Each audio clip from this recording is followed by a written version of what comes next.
Station, everybody. Welcome here to Pop Culture Philosophers. Welcome to Horrorfest 2021. Tonight, we're talking about the winner of the PCP Army Horrorfest movie poll. Y'all picked 10 movies. Y'all voted on them. And the winner by far was 28 Weeks Later. So we're continuing Horrorfest with a look at the movie that is credited to having reinvigorated zombie horror. And I'm really excited to get into this. It's directed by Danny Boyle, and I'm just going to bring in the panel in the order that they arrived. So with us tonight, first of all, we got the man himself, Perry from Perry Comics. Hey, how's it going? Station. Good to have you here, bro. Hey, good to be here.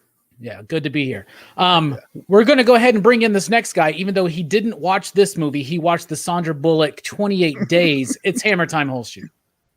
You took my bit. I stole it from the office, I guess. What's up, guys? What's up, man? Happy to have you here for your first Horrorfest of 2021, bro. Oh yeah, man. I almost forgot that I was like, yeah, I'll do 20 days. That'd be great. And then you sent me a thing. I'm like, I forgot. I agreed to do this, but I've seen the film recently. I mean, I do like it. It's.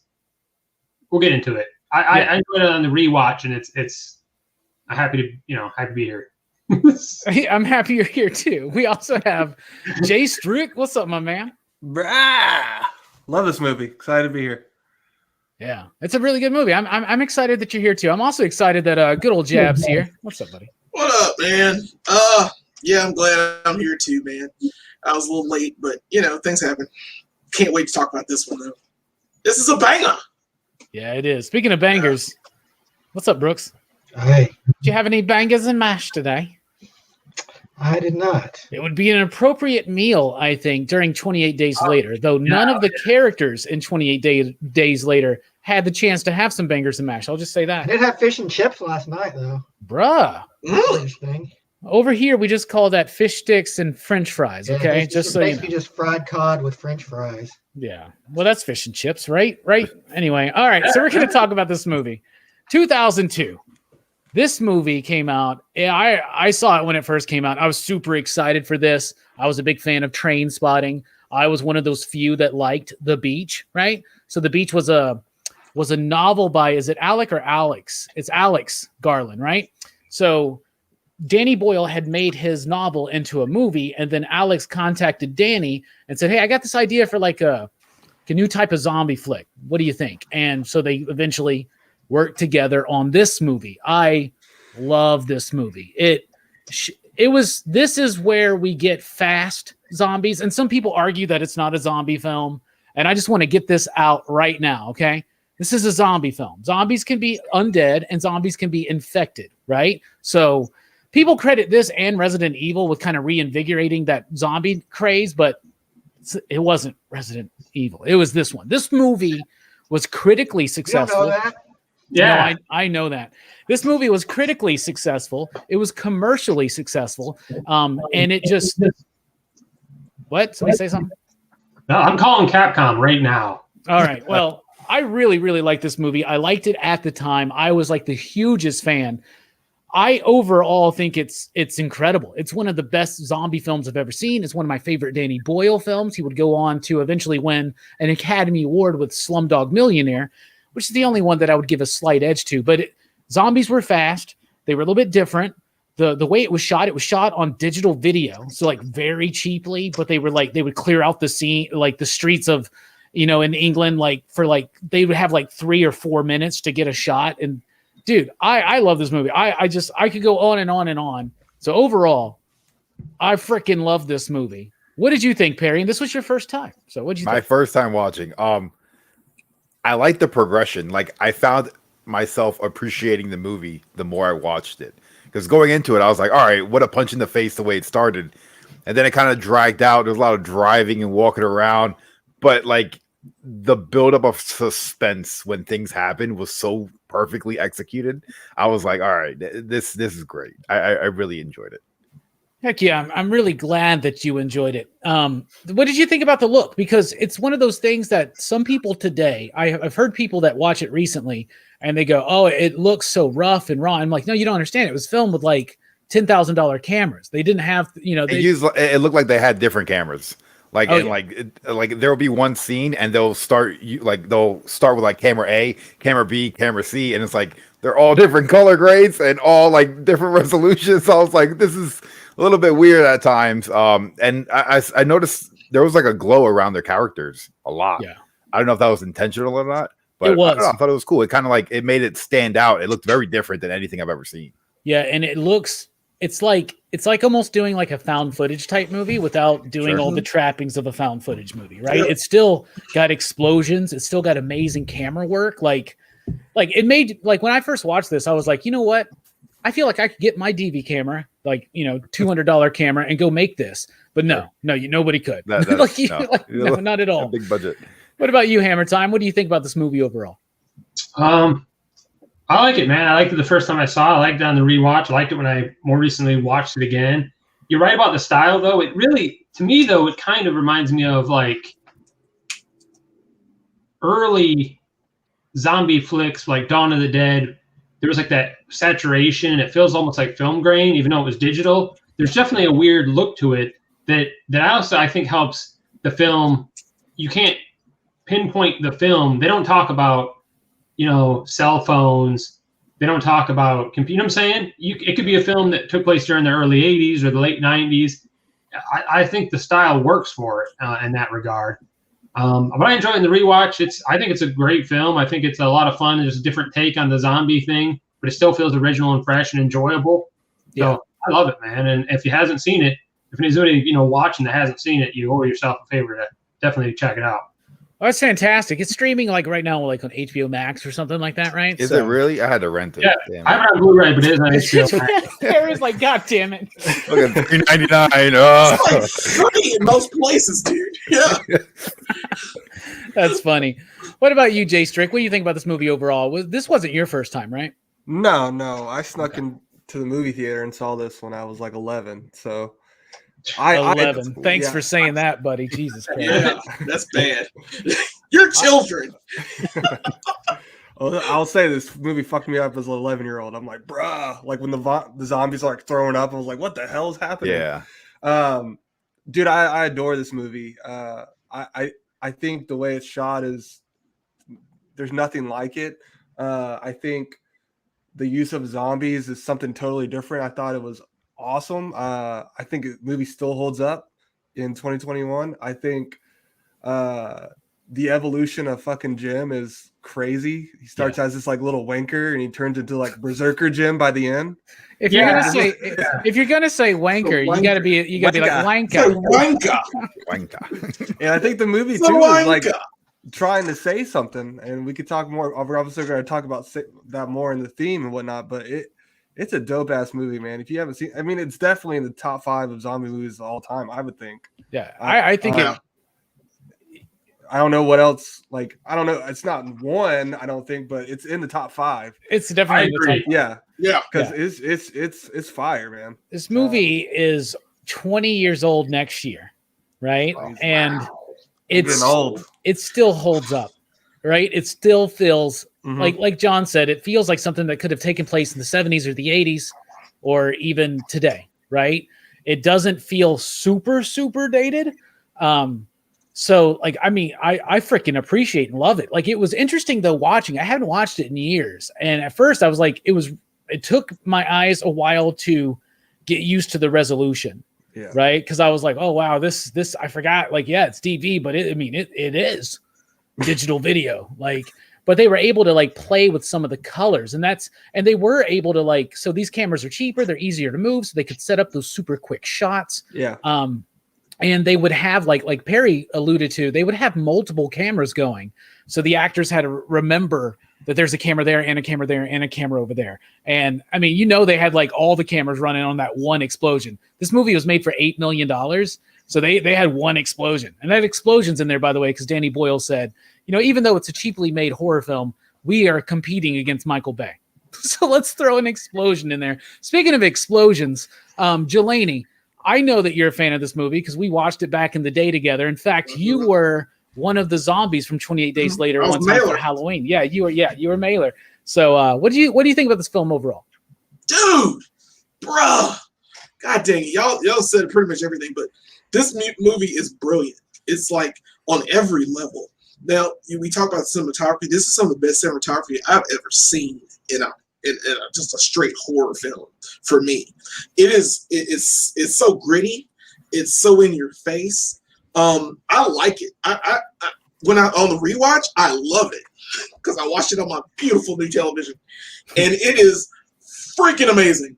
And it's scary. It still bothers me because zombies for a time were like my favorite genre of horror. It's moved to witches, but the reason it stopped because of Walking Dead. But yeah, Walking Dead killed it. But overall, like for this film, Danny Boyle had a great script, a great cast, a lot of unknowns. He put Cillian Murphy in here and Naomi Harris in here, and Megan Harris, the girl, and what's his name? Oh gosh, I can't remember his name now. The big guy, Frank. Mad-Eye Moody. Mad-Eye Moody's his actual name. Moody. Trust me. Yeah, Mad-Eye. but yeah, Mad-Eye Moody. I don't think Right, but he's so. I mean, and it's got the Doctor and it's got Christopher Eccleston. I mean, it's such a great cast. Of course, we'll get to our favorite characters, but I haven't mentioned my favorite character yet. But I truly enjoy every aspect of this film. It's put together well. It's a good pace for me. I mean, I don't think it drags for me because I'm in it. I'm invested. When I'm in that church and you finally see them like for real in the church, and the priest comes at Jim for the first time, it gets you. You got me, dog. I mean, I like that slow burn.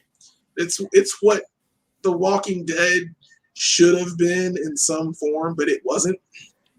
So I really appreciate this film. It started that genre to be, or reignited that genre. So I'm really happy I was a part of that. I'm glad that the PCP Army picked this movie because it is freaking sweet. So I really enjoyed it. Yeah, Brandon is pointing out that right after this, they did the Dawn of the Dead remake with Zack Snyder, which kicked off his thing. And then like World War Z was written around this time or published around this time. And there was a plethora of zombie fiction. It even got George Romero to get some funding. Really, nobody gave George Romero money for like 15 years. Then all of a sudden, 28 days later comes out and they're like, Land of the Dead, let's fucking do it. Oh, you can't have that much money, George. Does George want that much money? No, tell him no. Anyway, so, but yeah, so. Anybody really off camera when you do that? He wants to know if Did you just break the fourth wall? Speaking of breaking the fourth wall, what do you think about this film, Brooks? Thanks for that. Well, yeah, I remember liking this movie when it came out. I remember we watched it together. But I actually liked it a lot more than I remembered this time around. This is a really good movie because it both is and isn't your typical zombie movie. It's like it's the same kind of steps that you'd see in most zombie movies, but it's just handled in a kind of a different way. Like it'll kind of show like, the dark side, like, Jim finding the note on his parents, and then Selena having to kill her partner. And then it'll show like kind of the lighter side of it, and the fact that, they can just go wherever they want. They can, just walk into a store and take however much food they need. Right. And then it goes back into the dark when they finally reach their, it looks like, they finally reach the soldiers and they're in safety. It turns out, that it's not. Yeah. But yeah, this movie is like, I think it's really good. It's like a lot better than I remembered. Yeah, I mean, it holds up tremendously well. I remember watching this movie. I was such a fan of it. I remember one time, I don't know if you were there for this, Jelani, but we had our good buddy David was joining with us, and like we watched it with Jen and Starlet and all them. I don't know if you remember that. Okay, were you there for that? I've seen it 4 times, man. Yeah, one of them was with you guys. Yeah, we were like, you got to watch this movie. It's great. And David didn't like horror films, and in one part of the movie, we look at him, we're like, "Is it messing with you?" And he goes, "No, it's just so sad." And that's something that comes across. Like we can watch these horror movies and we can be like, we can laugh at them. We can love the gore. This movie's gory. is like, especially in the third act. This movie to me structurally, not necessarily so much, but the third act structurally reminds me of Day of the Dead. And then in the opening reminds me of the Day of the Dead. And I see that Jonathan said that it's like a ripoff of the Day of the Triflets. I'm not sure what that is. I'm not familiar with that movie or whatever that is. But it reminds me of the opening of like Day of the Dead, where they're out there. Hello. Yeah. There's the Dawn of the Dead homage where they go to the shopping, where they go to at the grocery store. So it obviously is wearing some of its influences on its sleeves, but at the same time, it's kind of redefining and remolding that. And one of the things that makes it work so well, because it's so cheaply produced, is these amazing performances. They didn't have a lot of money, so most of these people were not known at the time. We now know who Scarecrow, Moneypenny, and Mad-Eye Moody are, and Doctor Who. We know who they are now. But back then, we didn't really know. Well, I knew who Christopher Eccleston was because it's like, it's that guy from Gone in 60 Seconds. Remember, he's the villain. He's like, do I look like an asshole? Yeah, so Nice. yeah, I love this cast, and I want to know, who's your favorite character? What's your favorite performance, Perry? Hannah. The little girl? Did you say Hannah? Yeah. Okay, yeah. Yeah. I thought you said I don't know, and I was about to be like, what? no, Hannah. Like after the movie, I was like, because I like the main guy. Like from the beginning to the end, I like how he grew into like this crazy killer. But I thought Hannah had the same growth, but she wasn't like dumb. Like everything she said was sensible, logical. It made like her character, seeing her the first time, she was scared seeing people coming, but she didn't let them in. Where's my father? Where's my father? Like that entire thing from beginning to end, her entire growth was, I thought, great. I love it. She didn't make sense when she's drugged or whatever. She's like, they're not coming back. They're dead. She's even making perfect sense. That was perfect sense. She was right. She was a little high, she came in, she smashed like a vase in the guy's head. She's like, you're not going to take the one person that I'm like bonding with, the only person I have right now. Like, I thought that was really cool seeing her. I liked it. And then she killed the Doctor Who at the end. She didn't kill him, but yeah, pretty much. She delivered him to his death. Yeah, right. Literally. She was driving that car like that, like a goddamn Hollywood stuntman, high as she fuck. whipped it on my bike. That was so cool. Fast and Furious movies. Yeah, Fast and Furious in family. Britain. Yeah. This movie is about family. Let's be honest. No, Hannah. I'm glad you started with Hannah, because I remember at the time thinking that the performance was a bit like not the best, but watching it this time, I was like, no, she's doing exactly what she needs to do. She's doing a good job. What about you, Hammer Time Holshoe? What's a character you want to highlight? I was actually going to say the monkey in the beginning. No, Hannah's dad, man. Brendan Gleeson, is that his name? He's in all kinds of stuff. He's in Bruges. He's in so much stuff. Like you see him and you're like, I know that guy. He's been in thousands of films. I don't know if that has been that many, but you recognize him instantly. And he's a great actor. He does a great job as the dad.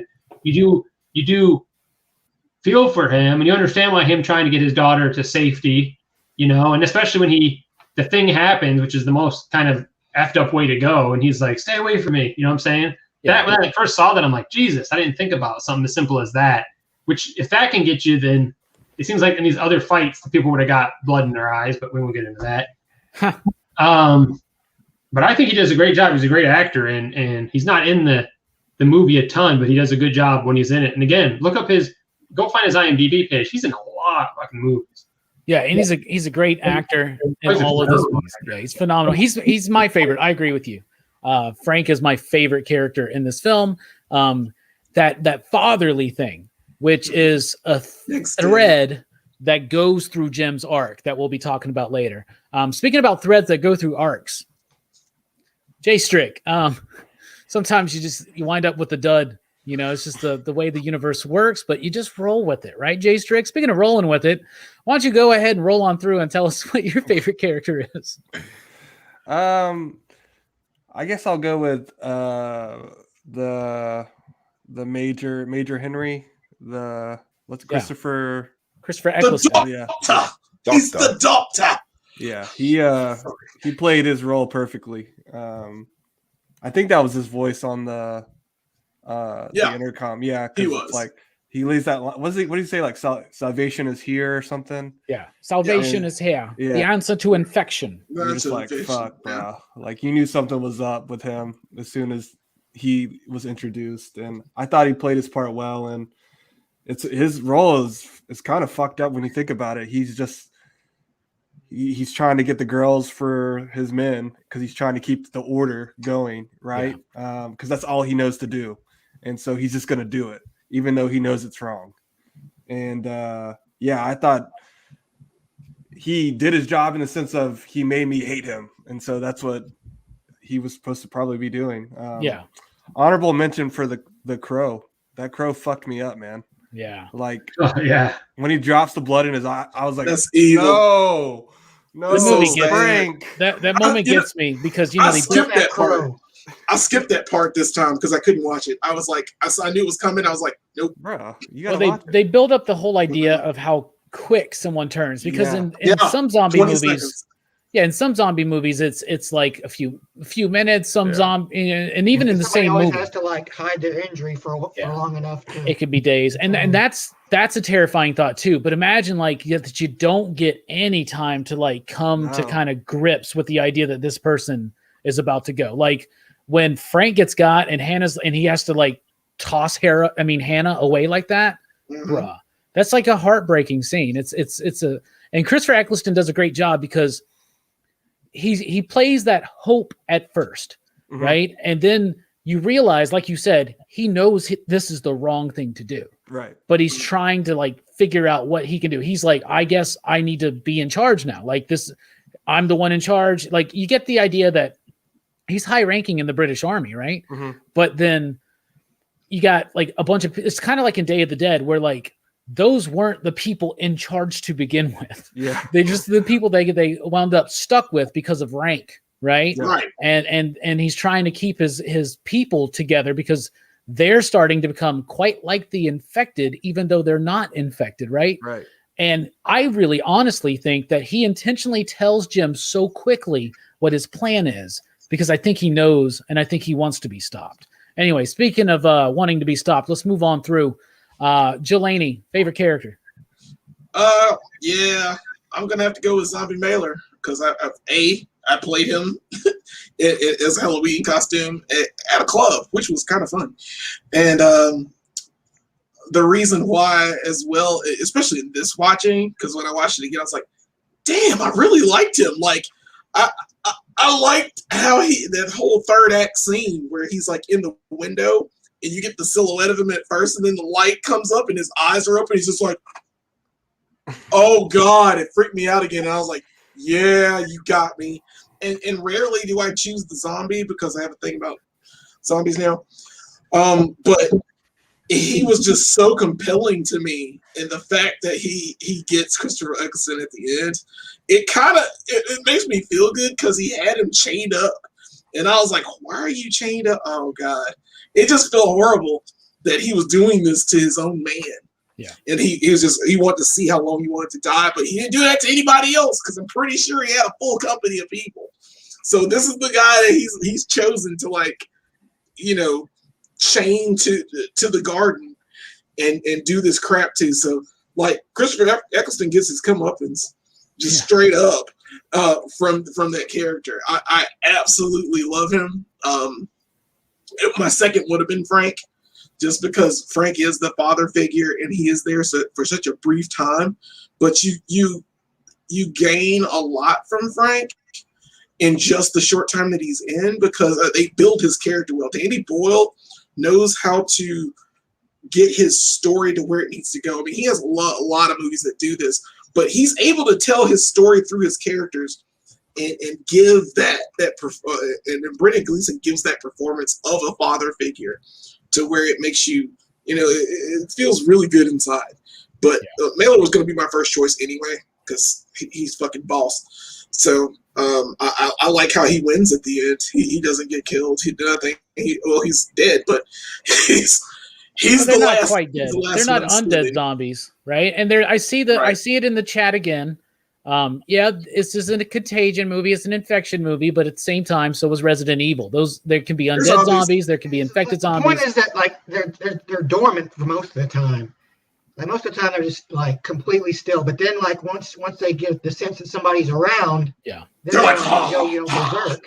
it's Rage. audible. It's That's not what. like a horde, but Rage. it's like a fast horde.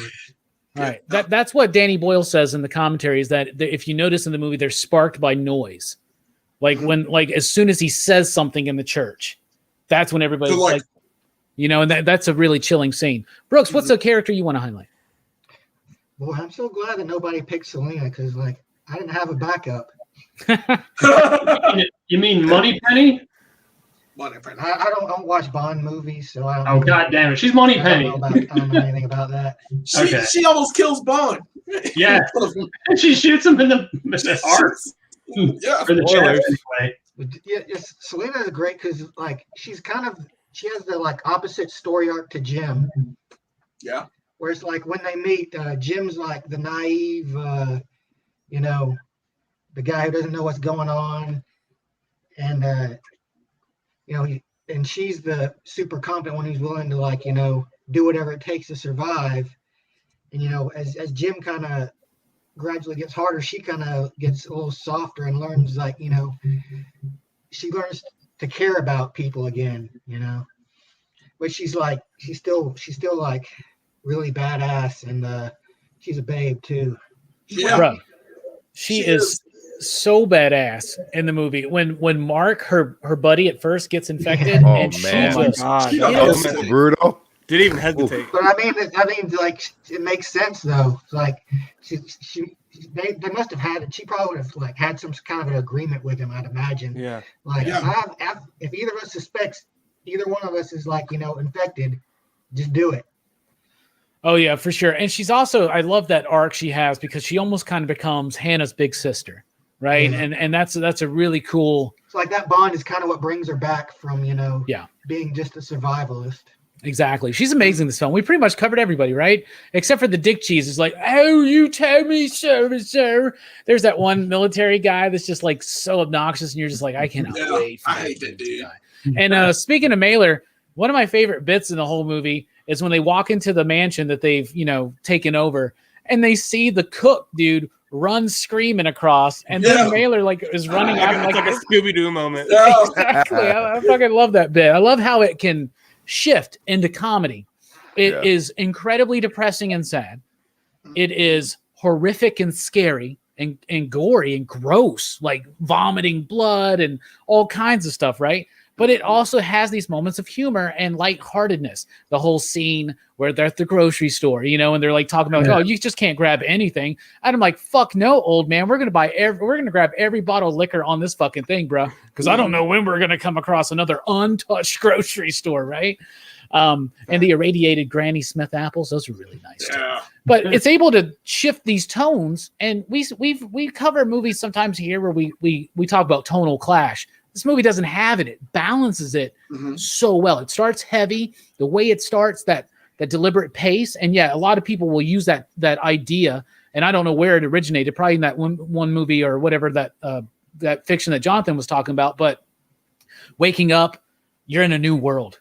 You know, you don't know where you are. You're finding it out. This movie is structurally perfect to me. Act 1 is Jim realizing what's going on, right? And his first father is his real father who's dead, right? The second act is where they find Frank and Hannah. And then they hear about the military. So they get a little bit of hope, and it's about their journey and them coming together as a family. That ends in tragedy with the death of the second father, right? We're talking about Frank. And then we got the act of the third father with Major Henry, right? And that's the father that Jim rejects and then learns that power is inside of himself. But in order to pull this power out, he actually becomes almost like one of the infected. And it's something that, and it's, I don't want to get too much into the theme right now, but it's something that Christopher Eccleston's character says, where he's like people killing people, you know, and the movie starts with real news footage, you know, for a reason. Or actually, I don't know if it was real news footage. There was some footage that was real that they didn't want to use, and there's some in there that's staged. I think style and structure is amazing. For it to be shot so cheaply on digital video, the camera work, the movements, the way, the atmosphere, the layering of like, it's got this shallow focus, but the way that they use it, it's chilling in the opening when he's in these streets that you never see empty, right, in London or whatnot, and you never see them empty. And it's just absolutely structurally brilliant to me. It never slows up. It's got this pace, right? And then right when we need a scare, we get the tunnel scene, right? And then it's got this slow pace again. And then the threat that humans are worse sometimes than the zombies. This is something you see in all this stuff. Walking Dead, the Romero work and whatnot, right? Anything that works as far as zombie or infection contagion fiction goes, this is something that they use. This movie to me is structurally damn near perfect. The script is amazingly tight. The special effects, when the zombies show up, if you notice what they do is they drop certain frames out. So it has this like jittery, like quick movement. The way they use the rain, they do that in the rain scene. So you see each drop, like it just is striking to me. What do you think about the style and structure of this film, Perry? Unique. It felt like they filmed, like some kids in film school filmed this. Like it has that level of like a budget, like something small like that, but they just like knock it out the park. And like every scene, like that build up from him in the hospital to going into that church, like there was a couple minutes of him just walking around and just nothing. And then they got the music in the background that starts to like slowly raise your heart rate. Yeah. And I'm like, oh man. And then like he's in the church and he overlooks the balcony and there's like no movement. And then you just see like a turn of the head. I'm like, oh shit. Like finally, like something just popped off. But I was so like almost hypnotized watching the movie that it hit me so much harder. And it was so loud. Oh man. I really like this. Like, I don't know any other movies that are that look like this, you know. And I would like to see more. I wonder if the director does he keep the same type of style? And because I don't know any other movies he's done. He's the guy that did Trainspotting. He did Slumdog Millionaire. 127 hours? 127 hours. 127 hours. Yeah, Millions. There's a bunch of films that he's done. None of them like look like this one. No. But they all do have a style that you can tie together to him. So it's definitely worth checking out Danny Boyle's entire filmography because there are some really good movies in there. John, what do you think about the style and structure of this film? I enjoyed it. It works well with the film. I mentioned it earlier, the actual visual. To me, it almost looks like film grain, like with too much saturation, like you see in budget films in the 80s, early 80s, late 70s. But they did use film. You know what I'm saying?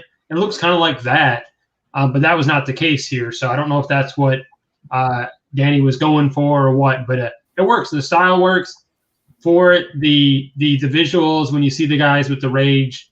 And I mean, it all works. It flows together. It definitely has its own signature because they could have accomplished this same story, but done traditional, filming. Maybe they couldn't on their budget, but it lends to the film, and I think it makes it a better film for it. So I like the story. I think it's great. I think the cinematography is great. I think that everything is. It works well in the film. I don't know if that kind of style and cinematography would have worked for a romantic comedy, but it works for 28 Days Later. Well, I mean, I think 28 Days with Sandra Bullock would have worked better had they gone the DV Danny Boyle route that they eventually got rid of. But good points, John. Basic, like movie, what you think? Style, structure? Me likey. No, I was trying to think of like what you could compare it to, but it's really like the closest thing I got in my brain was like Sam Raimi with the Evil Dead film, but that was something different. But it's kind of like the same mastery in the sense of like they did something totally different in the horror genre, and it totally worked. Like it shouldn't have worked, but it worked, I feel like. And the way it's shot, I feel like, oh man, just like the freaking scene, like I'm just getting chills kind of thinking about it when he's walking to the church and it's just dead, like there's nobody there. And then that scene when he goes into the church, you're just like, bruh, like, and he's like, pasta, priest, whatever he calls him. What's his name? I do a horrible Father. Yeah. There we go. And then he has to knock him. He has to knock him out. And he's like, oh, I shouldn't have done that. Yeah. I want to point out too, the Pepsi product placement. I know it's not on purpose. Is that insinuating that the world was ending, so everybody drank the Coke and there's only Pepsi left? Because I'm a Pepsi guy. Because I'm a Pepsi guy, it makes me wasn't happy. actually the virus at all. It was just Pepsi rage. Well, Pepsi! if the world ends and I still get honestly, Pepsi, I'll be okay. Even in that, the script, he was genius in that because like I feel like he thought it out, right? Like, oh fuck, where are we gonna get clean water? There really isn't any right now, right? So I guess we're gonna be pounding these sodas and snacks from the vending machine. I mean, that's all they can find, and That's what I'm saying. Yeah, and that stuff is brilliant. like it's got so many preservatives in it. That shit would last around, like, because they go to the grocery store, all the produce is fucked, but all the chocolate cookies are there. Right. You know? Well, it also wasn't that long, right? If it's 28 days, he wakes up, and let's assume it's 3 days after they meet up with Frank and Hannah. So it's we're at 31 days, but they didn't abandon the city the first day of the outbreak. You know what I'm saying? I'm just trying to say that it's only probably the grocery store's probably been abandoned for 2 weeks. The first thing that happened that we know now is that in the first 2 days, everybody goes and buys toilet paper.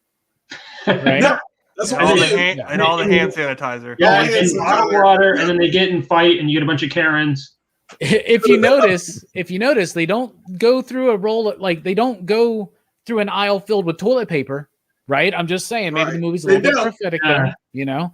But no, I like that, and if you notice, nobody's eating Twinkies, so Woody Harrelson's already starting to snatch them up, even though he's in America at this point, because I think Zombieland is in the same universe as 28 Days, 28 Days Later, and 28 Weeks Later, and hopefully never went past the island.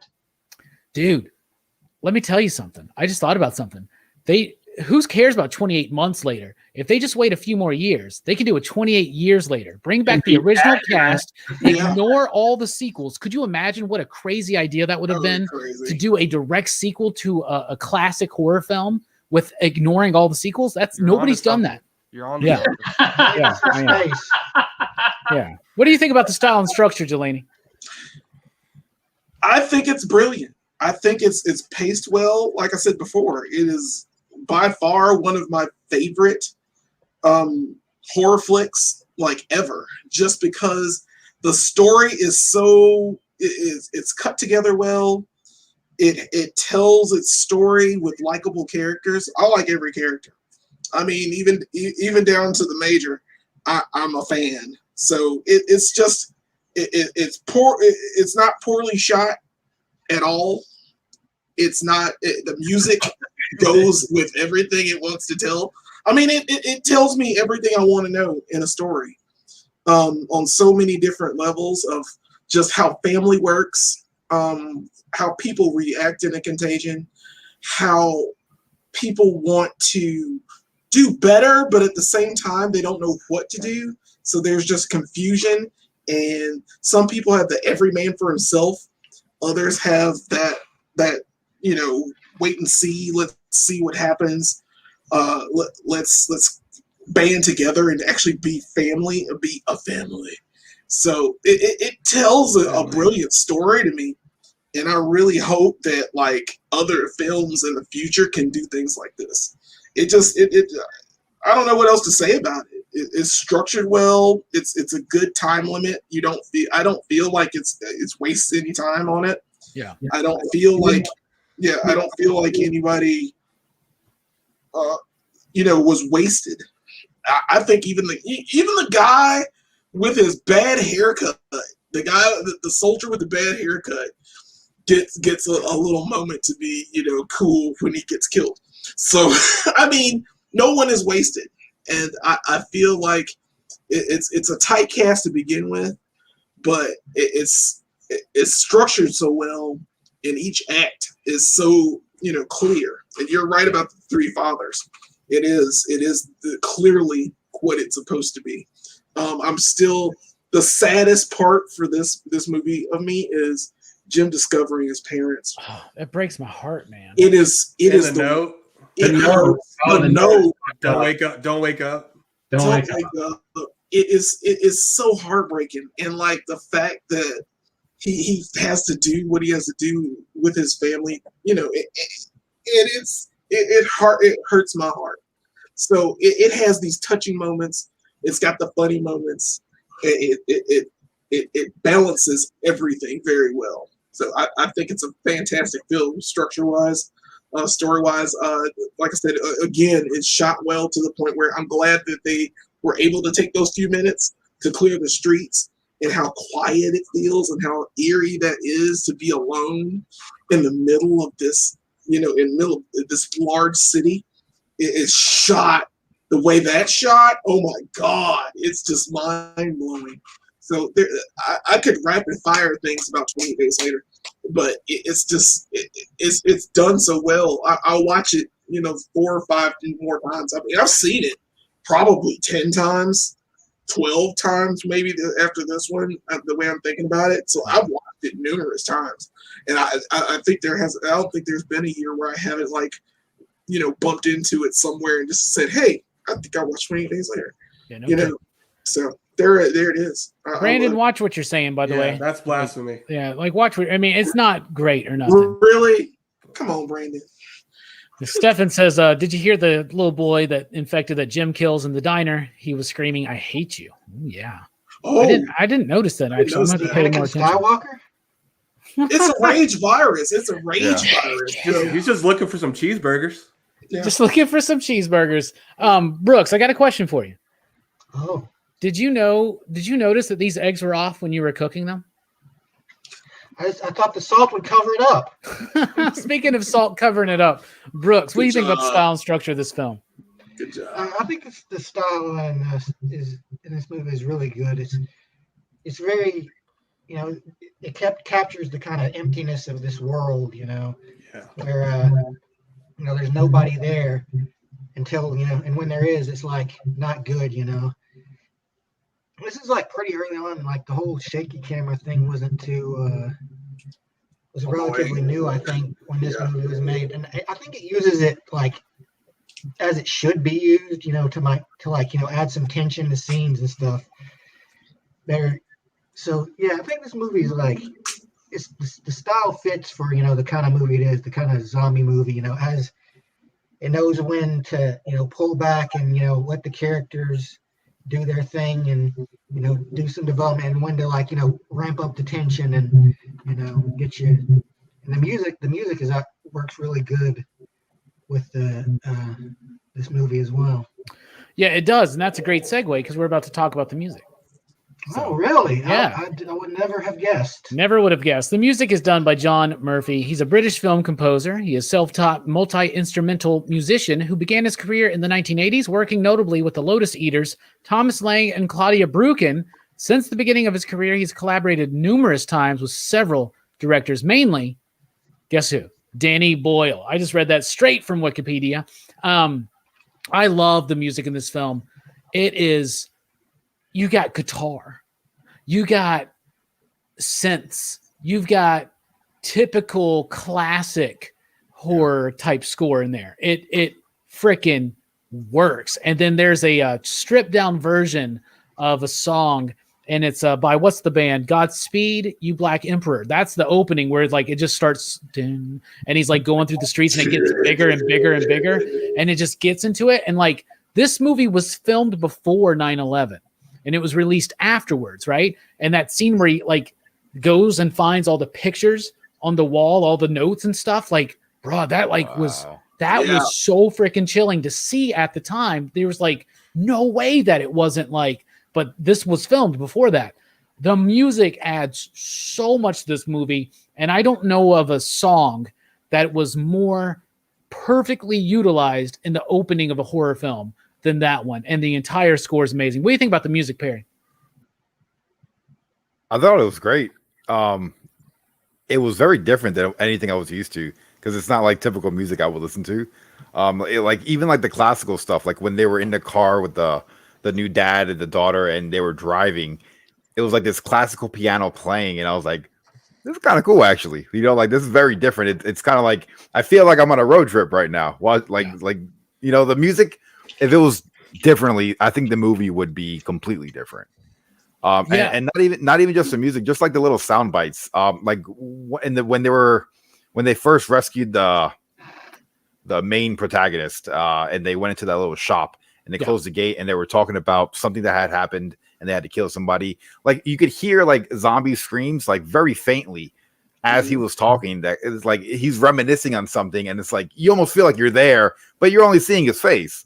Like there was no B-roll showing what had happened. It's like the storytelling was so good, but it was like that music made it that good.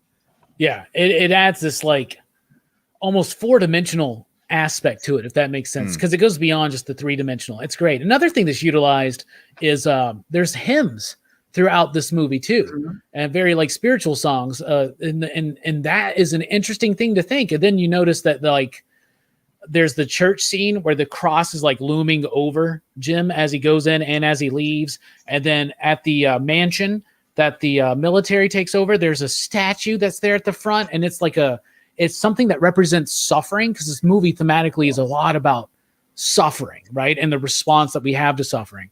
So I just, God, the music's so perfect, and the sound mix in general, like Perry was alluding to, is just everything. It just works. And sorry, it just happened in 20 seconds, right? Hairball. Anyway, what about you, Hammer Time Host? What do you think about the music? I think it's great. I think it works well. I think it's a great soundtrack. I think it works well for the movie.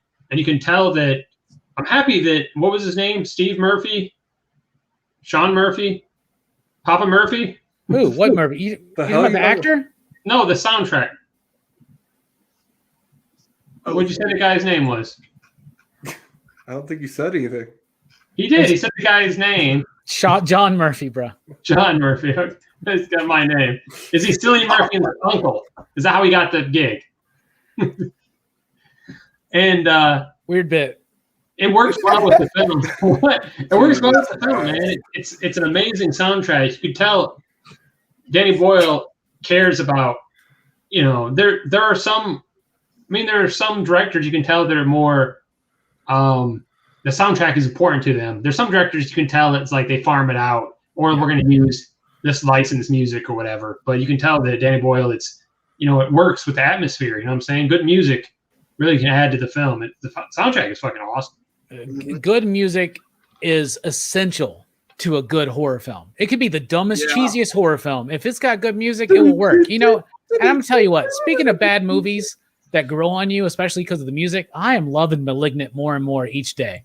I'm just telling y'all. Yeah. I'm just telling you. It's the dumbest fucking thing, but it's more movies need to be dumb like that, man.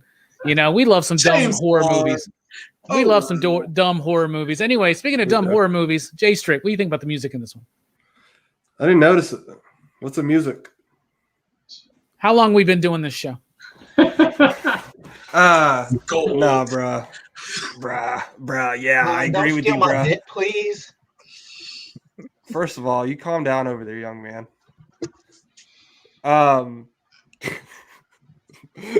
Brooks being Brooks just threw me off. Anyways, the whole when Jim leaves the hospital to the church, the music that's playing gives me like major Day of the Dead vibes. It just gives me chills. It's like haunting, eerie, just feel, and it hits you to the core. And even like what Perry said when they're driving, the classical stuff, and then at the end, when he just goes fucking berserk, which I love, by the way. When Jim goes off, I freaking love that. I don't know why I love it so much. It's just like he gets more bodies than Michael Myers does in the fucking first movie. I'm just saying. Dude, Michael Myers ain't got shit on Jim at the end of this movie. I agree. Sometimes in order to fight a war, you have to become war. Yeah, like Gizmo. Oh, the eyes. Oh, man. Oh, my. Oh, dude, yeah. Oh, I mean, that was so brutal. I felt it on my body. I was like, oh. He deserved all of that, though. Yeah. He deserved all of it. Fun fact, he actually had to gouge somebody's eyes out for that because the budget was so low. Do it, man. Yeah, but the music, even at the end that's playing, is fire, man. I agree with you. This isn't that, but this is a great horror movie. But give any horror movie a fucking good music, and it's just like, bruh, I'm there. Yeah. We'll play in the shop. Yeah, no kidding. We will. We'll play the whole damn soundtrack. All right. What about you, Delaney? What do you think about the music? I think the music is quirky. It's very. It's not typical horror movie music, but I take that back. It is in a lot of different ways. But I even love the grocery. My favorite music is the grocery store scene.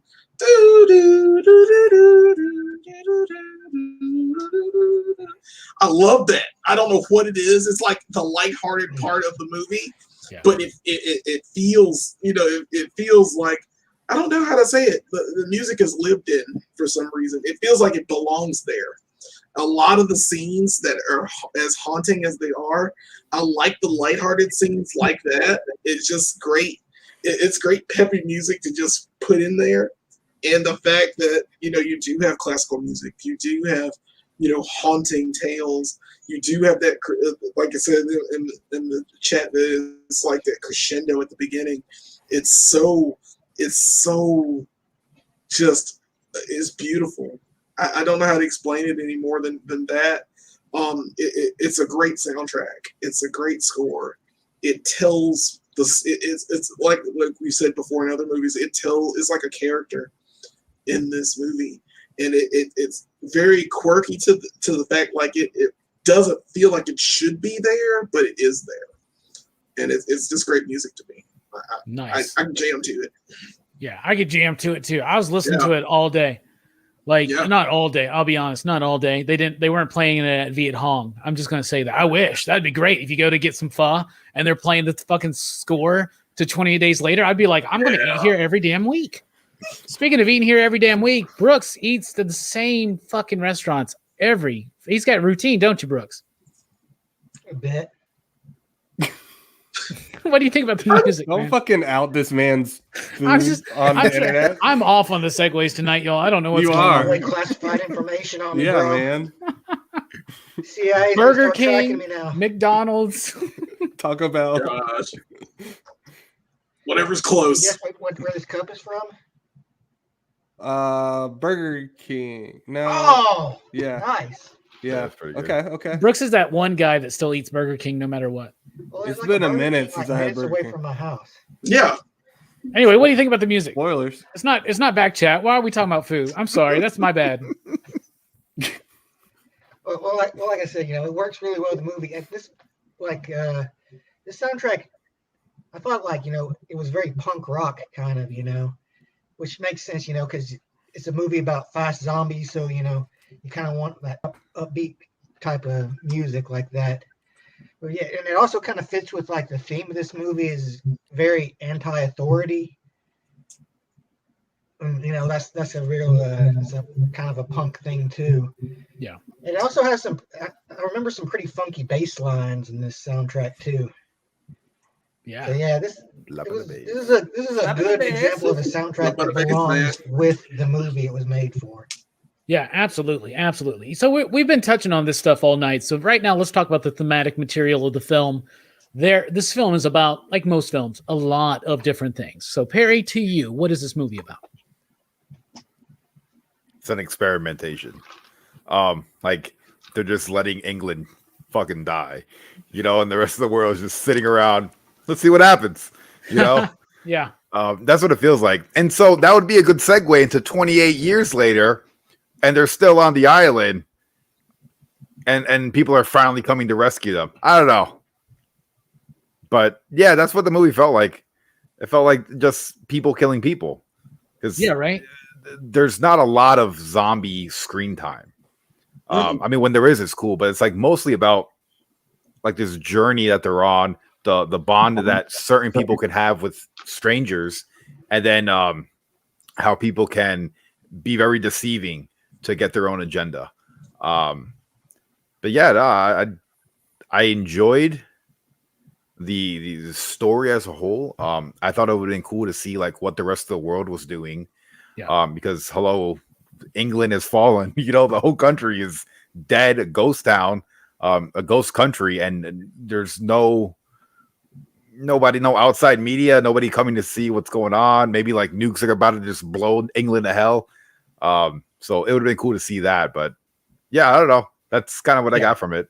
Yeah, it's about that because even though this crazy pandemic, viral infection, zombie apocalypse is happening, it's still humans that are their biggest threat at the end of the film. You know what I'm saying? It's not the zombies that get them all at the end. It's the fucking, and it's specifically, speaking to Brooks's point, the military.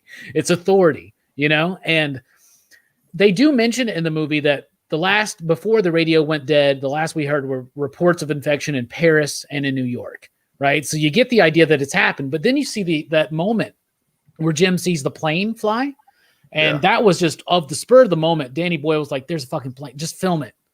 Like, and so like they integrated it in, and so some people are like, "Well, so does that mean that it wasn't like the rest of the world wasn't infected?" They just deceived them to believing that. I like to think that it's actually a plane that's fucking like about to crash, and he's just like being flown by rage zombies. Yeah, rage zombies.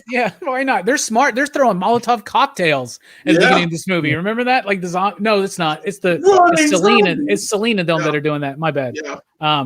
They blew up the gas station, dude. Yeah, they blew that huge shit. Explosion. Oh, that was gorgeous. That was beautiful. I can imagine that when they get in the car with Frank and he's like, "Do you know anywhere we can get gas nearby?" And they're like, "No, we blew it up." Yeah. John, what's this movie about to you? I agree with you there. At least what Perry was saying about the, you got these zombies who aren't in the film that much, and you learn how terrible man truly is because they've kind of got back into a corner because of these zombies, and they're doing terrible things to each other. Oh, you're gonna bring us women or whatever, and then the idea that there's no, they're kind of ambiguous to the whole. If it was confined to the UK, but it does make sense. I mean, it is an island, and so that makes sense if they're like, hey, we was confined to this. And only to see that plane, he looks up, and the realization they think there's more out there, and that the guy just wasn't babbling on. But the plane at the very end, you know what I'm saying? They see that plane. It could be a rescue plane, who knows? And I do like this whole. First off, I think if it was an island nation, look at North America. If this happened. We're connected to South America. It's hard to stop that from spreading. But if it was a smaller island, I mean, the UK is rather large. But if you can confine to that, maybe there was outbreaks in other places, and they stymied those or stopped the outbreak. You know what I'm saying? Maybe they can find or slow down the outbreaks in Paris or whatever if there was outbreaks. But I think that I really could see that happening in the future if there was some sort of big outbreak. Just be like, oh, fuck this whole country. We're just gonna annex it off. Yeah, well, that's the whole concept of Batman No Man's Land, right? They were like, screw Gotham, blow the bridges. Yeah. Yeah, dude, that guy, I was thinking about this. The guy that's the main guy in this should be in a Batman film. He'd be great as a villain. I think he would. Cillian Murphy would probably make a good Scarecrow. Murphy. Is it Cillian? I thought it was Cillian. It's Cillian, I think. I'm pretty sure. It's Killmonger. It's British. Yeah, he was Scarecrow. Here. Really? The Batman. I didn't fucking know. Yeah, I've seen that shit in like 10 years. To be honest, if only he was able to actually be more Scarecrow, I think that would be cooler. But he's still good in the movie.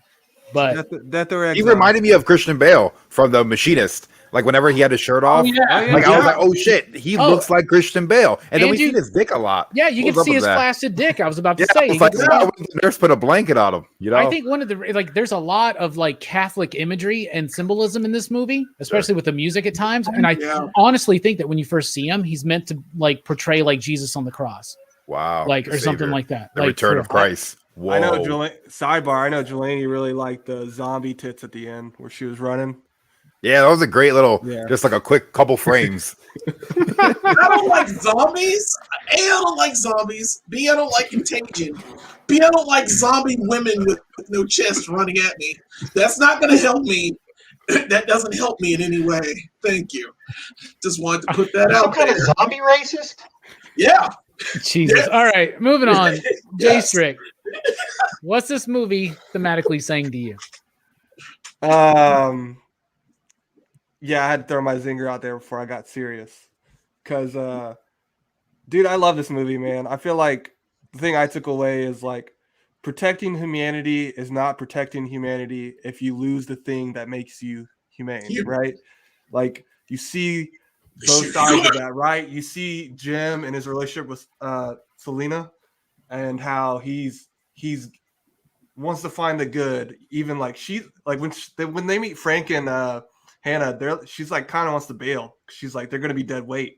Yeah. But he's like, no, we're gonna have to trust people to survive this.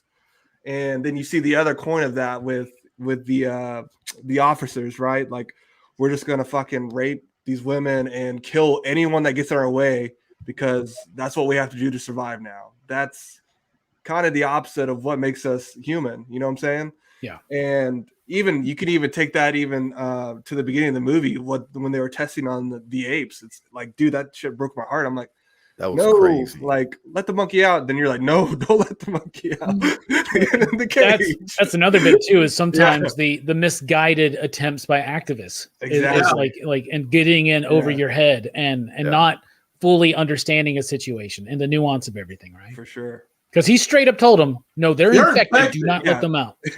Like, fuck you, you fascist. It's just like, They have a disease, Hey, you're not a man. fascist, are you? All right, good. a fascist wasp, actually. Anyway, Jelani, what's this movie thematically saying to you? Like I said before, this movie's about family. It's about the family you don't choose. All right, Dom. It is. Yeah. So to hear nonsense, I feel better in saying that You because can't get the infection when you got family. that's right. That's not true. But it's all together. It's the togetherness of how people cooperate. It's all cooperation for me. If you don't cooperate, you turn into those military guys. The second I saw them in the scene and how they were driving around the car that they had been in all this time, and the disrespect to that, I was like, I already knew. I was like, oops. This is the first time I saw this movie. I was like, oops, they're assholes. So it's for me, it hits me with the family part because you see Frank and as the father figure, and you see him taking care of these kids and trying to get them from point A to point B for safety. And he uses it. I always go back to Frank because Frank is the heart of this film. Yeah. And when you lose him, it's still a heartfelt movie, but you miss his presence. And it brings a lot out of me because, like, I lost a family member recently, but it still gets me when I saw this movie on this rewatch. It was a lot to me. It felt like it felt like a whole. And it feels like family togetherness. Like if you don't stick together with your family, either by blood or by acquaintance, you tend to fall apart. And it feels like even the hippie guy that was in the military group, I kind of feel bad for him because he was the only guy in this group that looked like he was making sense when he talked, and everyone else had just lost their minds. The major had lost his mind. I don't care how rational he thought his plan was, but he had lost his mind, and that wasn't a family. That's not family. So I feel that that's what it was. I feel like that's what it was, and I'm sticking to it. That's what he even says, "My boys" or whatever when he's in the car. My boys. Yeah. My boys. You killed my boys. Yeah. He's holding his junk when he says that, which is weird, but Yeah. All right. That was very inappropriate. Speaking of inappropriate, Brooks, what's this movie about to you, man? What's it saying? Well, to me, it was kind of about how if something like this ever happened where authority collapses, is that you can't go back to that. Like you can't trust authority after the world has collapsed like that, because it's kind of like our civilizations can be a pretty frail thing, like if put under certain amounts of stress. And a lot of us live basically on an honor system in a lot of ways, and when that's gone, like you can't just trust people to do the right thing. A lot of the times you have to be more wary. You can't trust somebody who wants to like uphold the old ways or bring take things back to the way they were. You kind of just have to move on. Mm-hmm. Absolutely. Plus, like fuck authority. Nice job. Nice jab right in there. I mentioned the father thing already, and the Cillian Murphy's character of Jim, his whole journey, right? And Brooks mentioned how Celine's journey was kind of like an inverted version of that, and Hannah's got her journey, and each character has their arc. And overall, the movie is about humanity. It's about like everybody touched on it tonight. It's about like one of my favorite bits in the whole movie is at the end when when Jim like gouges that dude's eyes out and he gets up, Celine's like ready to kill this motherfucker because she's like, I mean, he's acting just like the infected. So it's showing you, it starts off with the idea that rage is a bad emotion. So we're going to try to scientifically figure out how to suppress it. And it backfires. And then you have this misplaced activism that unleashes this virus onto the world. And the way that it kind of just wraps this whole idea around itself of sometimes there are negative emotions inside of us, but we don't need to like cut them off, right? Because it's almost like a Wes Craven Last House on the Left type thing, but what's the difference between what the infected are doing and what Jim does at the end, right? Basically, it's about, these rage, anger. There are many emotions inside of all of us that we would love to suppress and that we would love to just act like we don't have the potential to do these things. But you have to understand and come to terms with the monster inside of you. And that's how Jim evolves for me, right? He takes everything he learns from his surrogate fathers, even the false prophet, if you will, of the major, right? He takes it all and he learns that he's got that monster inside of him. He unleashes it when necessary, when absolutely necessary, because survival is a big part of this.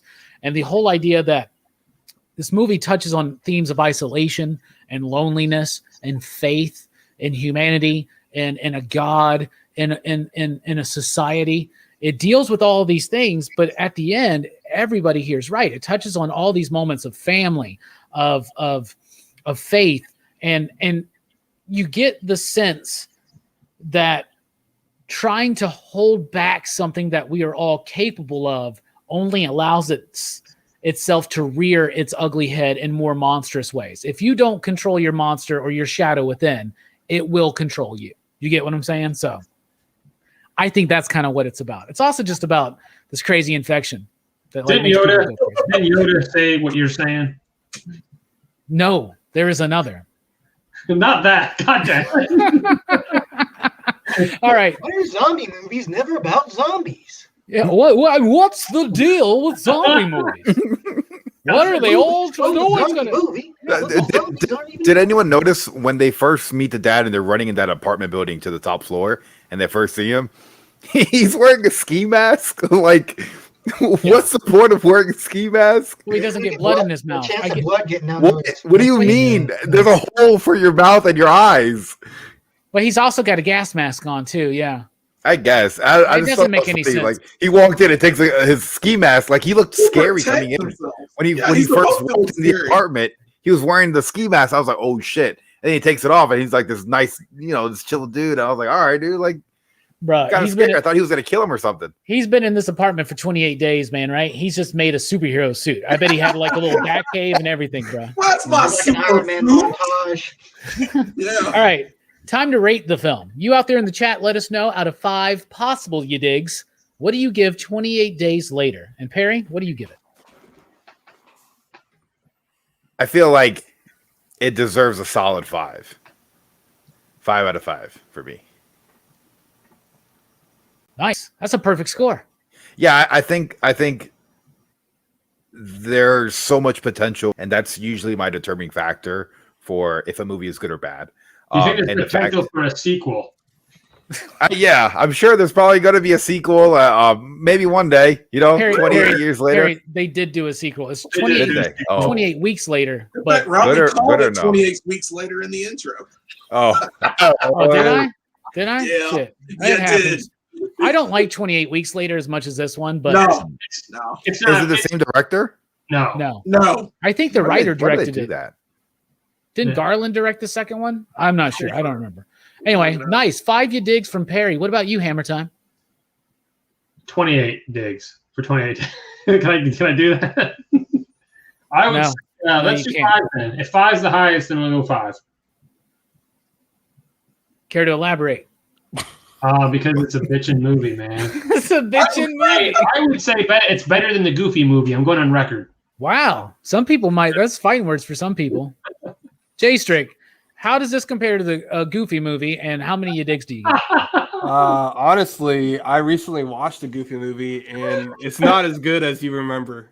28 Days Later is better. Is it goofy? It's kind of sketch. Anyways, I'm giving this. I was gonna give it a 4.5, but since we're all here and we've been talking for an hour and 12 minutes, I'm gonna give it a 5. You digs, because it deserves it. This shit was fire. Giving it the peer pressure weak. What do you know about? What do you know about pressure? I give Fright Night a 3. Yeah, freaking. I don't like slashers. Oh, wait, I'm a critic now. Wait a minute. You gave Fright Night a. Oh wow. Brooks did. Weak. Exactly. Fright Night's not that good. Really? Weak. Anyway, 5 you digs from Jay Strick. Nice. What about you, Jelani? Jelani? I give it a 2. No, I'm kidding. Man, this movie's a 5. I mean, I was gonna say 5 anyway. This ain't even peer pressure. This movie is so clean. I've watched it almost 12 times. It's so freaking great, man. Well, I've watched it. I've seen it numerous times. Like just random watches. I've seen it 28 times. Sounds fair. 28 times later. It's so many. Like you get so much. You get different things from it every rewatch, and you get it brings out a mood in me. I mean, because I love zombie flicks and certain things, but I like. Turns you on. I love it. Yeah, you're like rubbing your chest there. Yeah. Are you wearing pants? Are you wearing pants right now, Jelani? He just wants to he just wants to run his fingers through the hair of this movie. It's got high rewatchability. Yeah, it's good, man. It's awesome, dude. I really love it. I really want to watch it again. I think I'll watch it again tonight. You won't. All right, Brooks. Let us have it. Let us have it. Brooks. Go ahead and ruin it. It's a 2 because it scared you.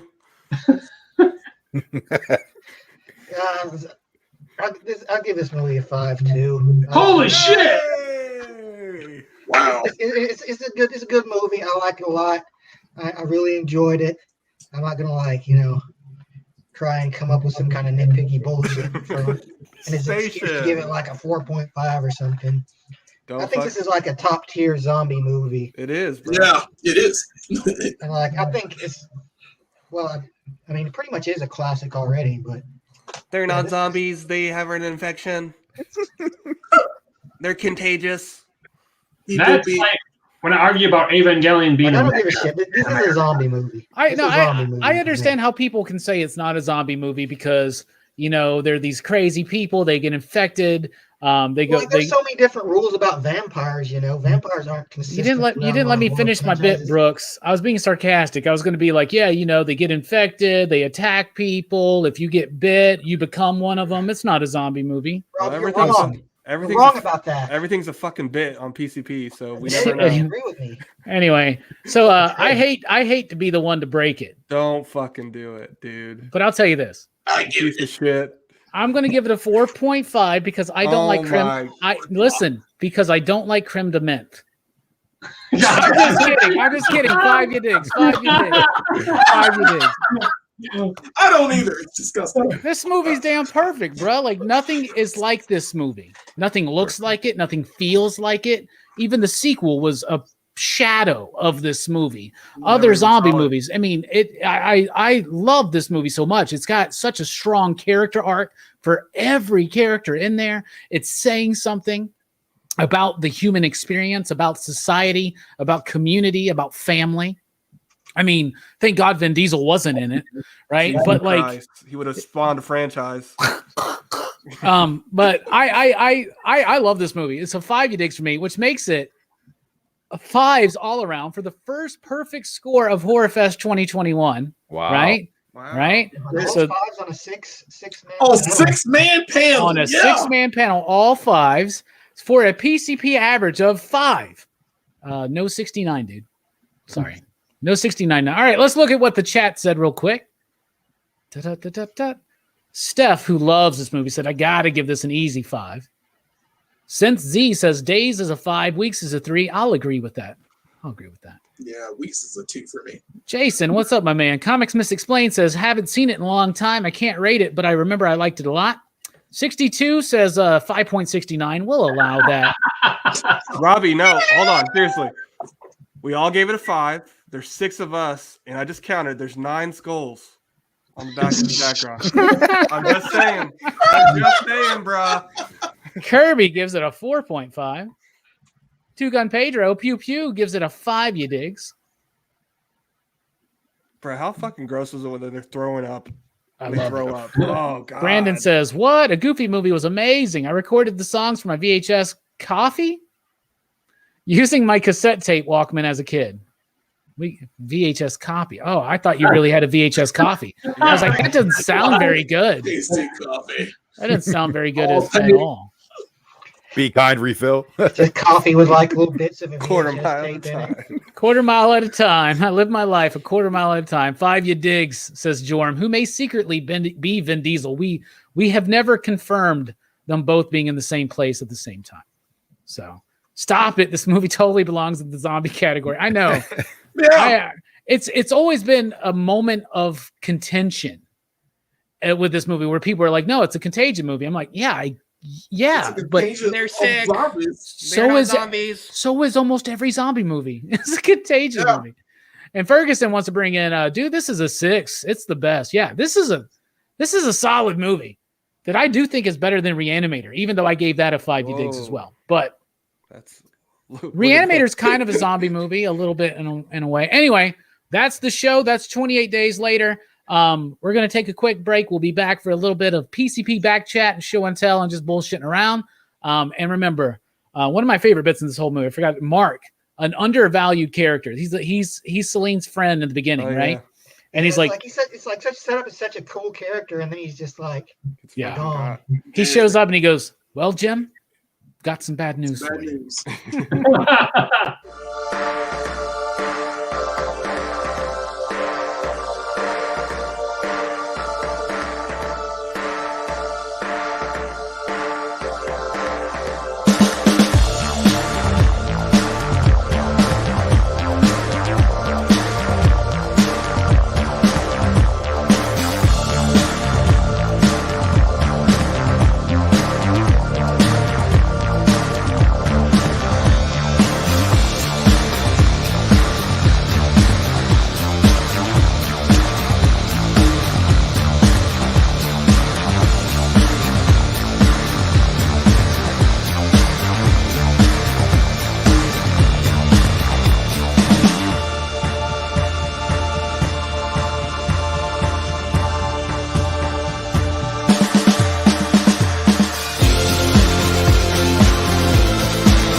Oh, this is awkward.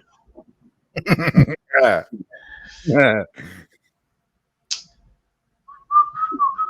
Where's everybody else at? Where else at?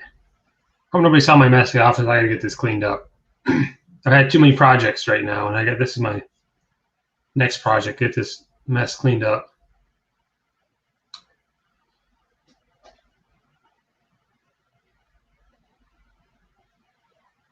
I don't know what to talk about.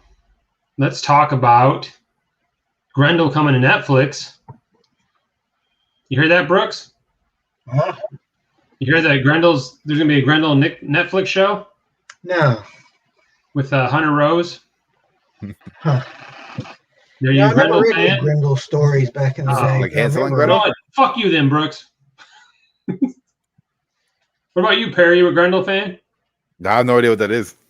You never read the Grendel comics? They were like Dark Horse, right? Were they? Oh, it started at Comico, and then when Comico went under, Matt Wagner took it to Dark Horse, and they continued it at Dark Horse. But it was Comico originally. What kind of comic is it? It's very dark because if you saw the character, you would recognize him because he's got that black mask with the white face like thing. But he basically the original Grendel is Hunter Rose, and he's actually a bad guy. I mean, he tries to be a good guy and decides it's easier just to be a bad guy, and he's a terrible person, and then his conflict with Argent the Wolf, and then he adopts this girl after he kills her father, and but there's multiple Grendels. His like granddaughter becomes the other Grendel, and then there's Grendel Prime, and there's different versions of Grendel. But Hunter Rose probably is the most famous because he had a very short arc, but Matt Wagner's constantly brought him back and done side stories like, oh, here's some other stories I forgot to mention when Hunter Rose was still around, and he's done some really cool stories and really fleshed out the character, and that's the one they're doing for Netflix. So I assume you guys are talking about the Grendel show that Netflix is doing. And when I first saw that news, my first thought was, oh man, John's going to be flipping his shit, right? And I'm excited for it because I've read Mage, and I've read bits and pieces of Grendel, and I'm a big Matt Wagner fan. So I am really awesome. I'm really excited because I feel like there being a Netflix show, you know what that means? We'll finally get some nice collections of Grendel. Yeah. You know what I'm saying? Like, that's needed. Like, why is that not in print right now? That makes no fucking sense. These are classic. The omnibuses went out of print. Hopefully they bring the omnibuses back, or some of the hardcovers that collect some of the smaller stories, because the omnibuses are nice and I have them, but I don't really need them to have all the time. But they're a little unwieldy. You know what I'm saying? A lot of omnibuses are like that. We're just like, oh, I'm going to read this. Like, oh God, this is 40 pounds. And it's hard to read through the way it's packaged. So hopefully they reprint a lot of that stuff. So I think Dark Horse has, they did Devil's Legacy and stuff. So Dark Horse has old Comico stuff, and they can reprint all that. Yeah, they have the rights for it right now. I'm sure they will. All right. You need to buy yourself a podium for those omnibuses. So, or a cookbook holder, right? Yeah. Since I didn't mention this at the end of the review, like I should have, there is the PCP Horrorfest 2021 lineup right there. You can see that we're on the poll winner. That was 28 weeks later. So that shows us that tomorrow night on Dylan's Horror Show, we're talking about John Carpenter's Vampires. So I'm excited to revisit that. I'm actually going to watch it. I'm actually going to watch it when we wrap up here. But next week on PCP Horrorfest, here on PCP Movie Night, it's the Funhouse. It's Funhouse by Toby Hooper. QJ Strick. What's a Toby Hooper? Exactly. We're going to be joined by Brian on that show, and that's literally what he said. When we were like, we got room for Funhouse, and he's like, yeah, cool. What's Funhouse? I was like, it's directed by Toby Hooper. And he goes, what's a Toby Hooper? So I almost booted him off the show, but you got to learn people. You got to teach people. Like Brian may not know. Well, once I said that Poltergeist, like he was like, oh, that's that guy. Okay. But Brian's not like a horror connoisseur like me or Dylan or some of y'all are, as you know, but that's what we got coming up. Perry, there's a link to your channel in the description below. So if you're not subbed up to Perry Comics, definitely check it out. Movie reactions, comic book reviews, just whatever he feels like doing. What's coming up on your channel? You doing another 30 days of reaction? horror movies. Yeah, or 31 days. Yeah. That's been fun, and I've been able to watch like full horror movies and upload the entire hour in like 20 minutes to YouTube with like no copyright issues. So I'm like, all right, that's cool. I could have like a live stream, like a premiere of like an entire movie, like at least like once a week. So looking forward to that. I've been really enjoying like all the horror movies I've been watching. Any teases of what we can expect? Slumber Party Massacre was great. Bruh! You gotta watch part 2. You gotta Part 2? Yeah. Oh man. And Sleepaway Camp. What a twist at the end. That was crazy. Have you watched The Burning yet? No, what's that? It's another like summer camp slasher film. Oh, I that's my favorite type of horror movie. I love slashers and put them in at campgrounds, and I'm there. I don't care how bad it is. I love it. It's so good. Have you seen this franchise called Friday the 13th? You may have not heard of it. Oh yeah, I actually picked up. I picked up the. Oh, you got it. The collector's set. Right. Did you get your replacement disc? nice. Yeah. I'm 3 movies in, and I don't really like it so much. I don't know why. It hasn't really hooked me yet. But I gotta finish watching them all. They're kind of inconsistent on the first few. Yeah. But it's got a strong second middle. Yeah. Well, You the get thing Kate about Hodder. the intro, I hate the intros. The number 2 and number 1. I don't like the intro at all.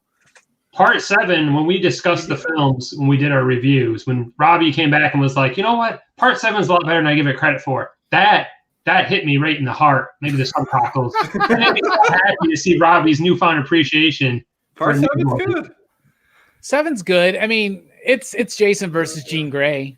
Yeah. I mean, I don't like. It's a good fight though. I still don't like the whole fucking plot about the dad Yeah. coming out of the water, all that shit. But that makes water sense. grab That's it, part of all that. that crap. Yeah. That didn't make no sense. His costume, though, was fucking amazing. Yeah, That's the that's- best version of That's Jason. the best Jason. I'm still waiting. Yeah. Me and Jay Stricker are still waiting on that fucking NECA.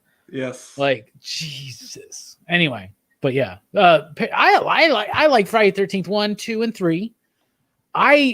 It's sacrilegious to some. Don't like 4 as much as others do, and I do like 5. Yeah. 5. I do like 5. 6 goes up and down for me. Sometimes I love it. Sometimes I don't. It depends on the mood, I guess. 7 I appreciated better. 8 is not good, but I love 8. That's probably the one I watched the most on VHS. That's I the know. one everybody sees, man. That's probably the one I watched on VHS most. Yeah. And then Jason Goes to Hell is a piece of shit. Jason X is one of the best ones. Yeah. And the remake, Best the kill. remake has stupendous Yeah. tits. I'll just say that. Yeah. Yeah. That's Oh, just a that's joke. what I didn't mean that in reality. I just meant I was making fun of the dude in the movie. But I know you do, Jelani. The Jason X, though, I'm sorry, Jason Goes to Hell, that opening scene is awesome. That's Why do you always use that opening scene to it. make it seem like the movie is good? You It's gotta- not. you gotta It's not. The rest of the movie is so shitty. It had so much potential in that first 5 minutes, and then it's squandered.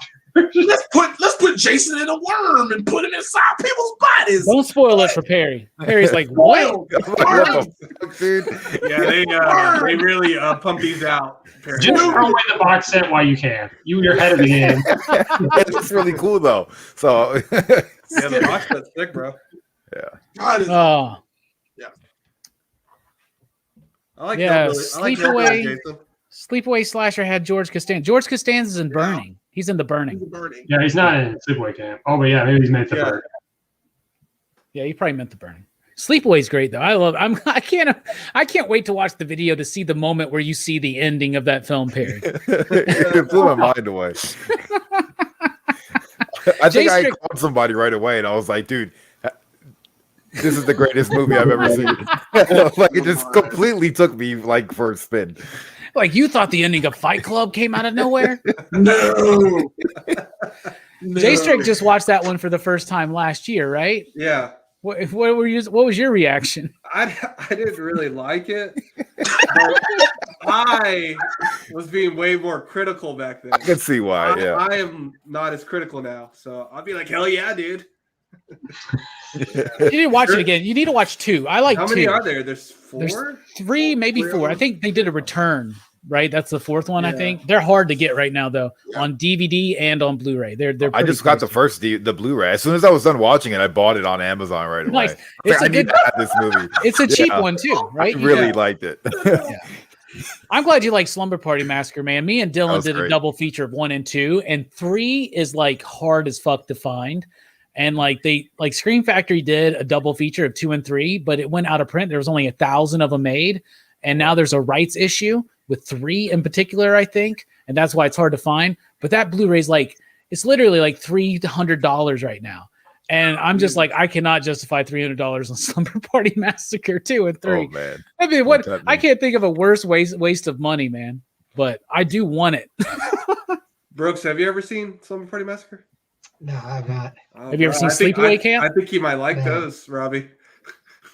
God. Yeah, you liked Reanimator. You might Yeah. like I some of don't those. watch He's got- trashy slasher movies. I really like Slumber Party Massacre 2. It's such a weird fucking trip, bro.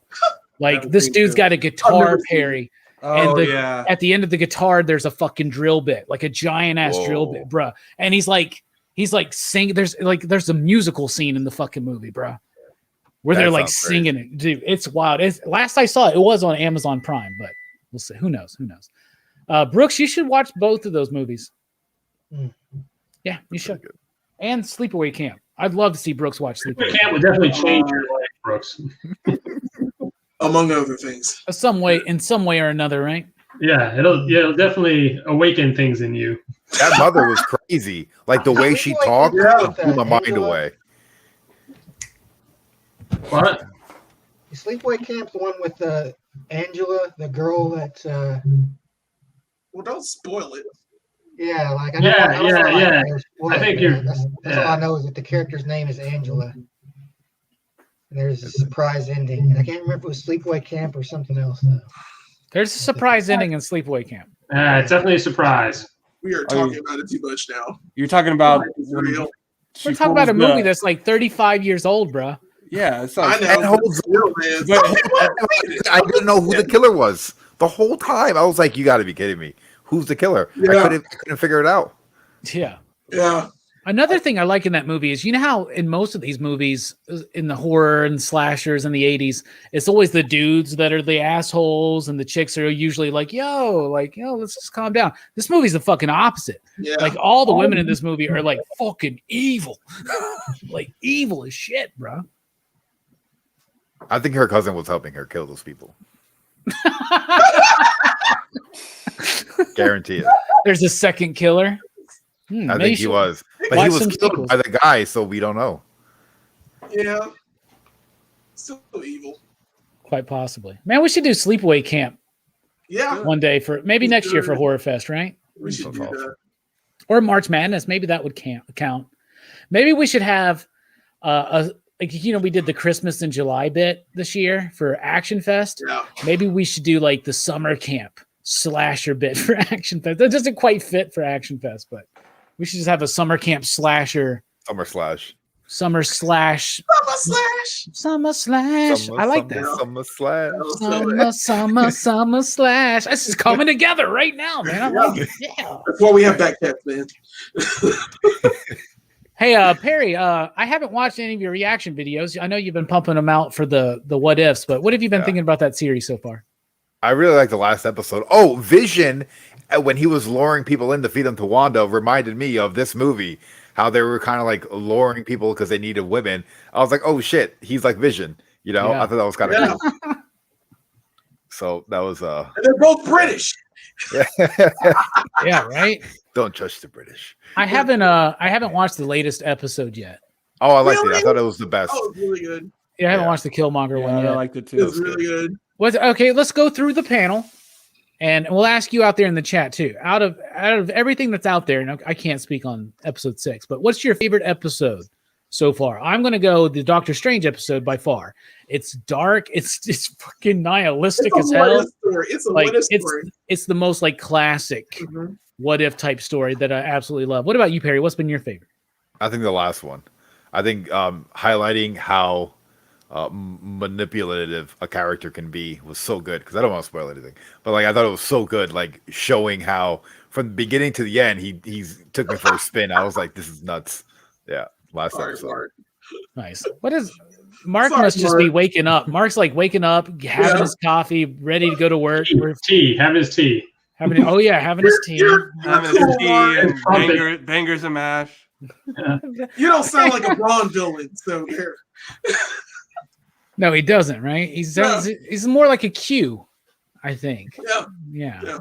Speaking of a Q, Hammer Time Whole Shoe. Kind of, man, I'm rough on the segues tonight. What's your favorite episode of What If so far? Have you been watching it? I haven't. I canceled Disney Plus like a month ago. So did I. I did it after Mandalorian. Wink, wink. I did. Yeah, there's nothing on there. I know I do want to watch this, and there's some stuff coming up I want to watch. So I'll probably in the next couple of weeks or so, resubscribe to Disney Plus because they do have some stuff on the horizon I want. I do want to watch this. But Spoiler alert, everybody dies. I just have too many and it's not Disney Plus's fault. I just have too many. I have too many, and I watch a lot more anime now, and so I got more my money out of Funimation, and that's where I've been watching a lot of stuff. So I'll eventually go back to Disney Plus and I'll get caught up. So feel free to spoil it. It's What Ifs. But I get used to it. They look good though. I really love What If comics. I really love like the DC's Elseworlds. I always thought that shit was always awesome. Yeah. Mark actually is having fish and chips for breakfast. Oh, okay. So, For breakfast? Probably not. Man. It's probably a bit, but what's up, Cerebros? How you doing? Gotta Check have me full out. English Hey, breakfast. bros. The full English breakfast, the fish and chips. Yep. No, they make that fucking Mark. What is up? Y'all have that like blood pudding It's like shit. the British version of uh, cold pizza for breakfast. Like, what's up with that blood pudding shit? Like, I'm down for the roasted tomatoes and the beans and all that shit, but what's up with that? What's her name? Florence Pugh. Florence Pugh has a video for like Vanity Fair magazine where she eats like 20 like classic British dishes, and she talks about each one and what it is. Man, your And, YouTube history is boring as fuck, isn't it? I love it, man. It's I love just it. Florence Pugh. It's food. It's just Florence Pugh. It's all. It's just Florence. If you looked at my YouTube history, you'd be like 28 Days Later soundtrack, ballistic burger recipes, Like vintage ketchup packets. and Mine's comics by mostly Perch. toys. How to get And, pain out of a baby's eyes. Yeah. Crap. And random shit like, why does my audio sound like shit when I fucking record this way or something? I don't know. How to light a fucking studio. I'm still learning. How to Jay lose a Strick. guy in 10 days. How to lose a guy in 10 days. I've gotten it down to 9. What about you, Jay Strick? What's your favorite What If episode so far? First thing first. I don't understand their fucking process of who they're gonna voice act for the correct character and who they're not. Because literally the last episode they brought back everyone except like Robert Downey Jr. So it's just like, Well, he's never coming back. well, I know, but it's just saying like you literally got everyone else, like Michael B. They didn't Jordan, get what's her the name? guy who plays. Yeah, wasn't that? They Wasn't get that her? Pepper. No, that's not Gwyneth Paltrow. Okay. Gwyneth Paltrow. A lot of it is also Gwyneth Paltrow. availability. Yeah. They got Happy. They got Chadwick Boseman. I'm just like, what the? How about this one? How about they were like episode 2's Chadwick Boseman's last performance is T'Challa. And then he's in the zombie episode. He's in the zombies. Well, he's in this one too. And It's he's his in this voice. one. And it's So him. I'm confused by that. They don't get Tom Holland, but they get Michael Yeah. Douglas. But wasn't Tom Holland busy filming Spider-Man? I really think a lot of it's filming conflicts. I mean, Bruh. They got Roland for Thanos. You can get these people. I guess it was a time schedule, and they just. how about this? Going to work forward, with it. Disney, I'll fill in for anybody who's missing. I would just like a little more consistency. I can't use voices, but That's all. In your voice, They Yeah, have the like money. any They character. have the money. Why are they trying to act like they don't? Let me hear your Captain Marvel whole shoe. Yeah, go ahead. I'm Captain Marvel. That's really good, actually. I sound just like Brie Olsen. Yeah, you did. Did you say Olsen? Shit. Yeah. Confusing to John Larson! Texas, bro. Fusion. Yeah, blood. You just go G-ed fucking Scarlet Witch and Captain Marvel, man. Imagine both of them. Yeah. Oh, Lord. Jay Strick, Uh, what's your my favorite? favorite episode so far would probably be the last one, the Killmonger one. It was really good. Yeah. Oh, I'm I don't looking want to forward spoil to it for you. Nice. But I did like the second before that it was Doctor Strange's hand down. It wasn't even a contest. Yeah, I like the Doctor Strange one. What about you, Jelani? God dang it, y'all talking about the Doctor Strange one? That's my favorite episode too. It's so Yeah, it's okay, the man. perfect what We if can like story. the same things. It's the perfect what if story. It is brilliant. I just really like it. The Killmonger one's great too. It's a close second. My least favorite of all of them so far has been the freaking killing all the Avengers. That I don't know how weak that was to me. I loved that episode until it was like Oh, it's cool. Ant-Man or it's Hank Pym because he's mad that Hope died. It's so There are stupid. two what ifs that end in catastrophe because of Hank Pym. Yeah, It's That true. one and the Marvel Zombies. the Marvel Zombies. You're Yep. an asshole. But the Marvel Zombie one is good too. But overall, Doctor Strange is still the best, and it's one of my least favorite Doctor Strange movies. It's just not, or the Marvel movies, not Doctor Strange. It's movies. Doctor Yeah. Strange. Yeah, I got you. Yeah, Me too. I think the I think you need to Multiverse of rewatch. Madness will be way better. It's all right. Yeah, No Sam Texan Drive, Sam Don't Raimi's text on me that back, one. man. And Raimi's doing the Yeah. sequel. and it will be awesome. Yeah. Already I heard know it. that Ash is gonna have a cameo. Yeah, and did you know that she smells like strawberries? Is that weird James Franco bit from Spider-Man 3? Remember I that? got Where he's it, I like, got it. tastes like strawberries. It's like strawberry. What is that? Well, you good. Brooks, your favorite episode? Taking pictures of your friend Spider-Man. The Doctor Strange one is my favorite so far too. Doctor Strange? Yeah, me too. I forgot about that bit, Jay Strick. Thanks for bringing that back, man.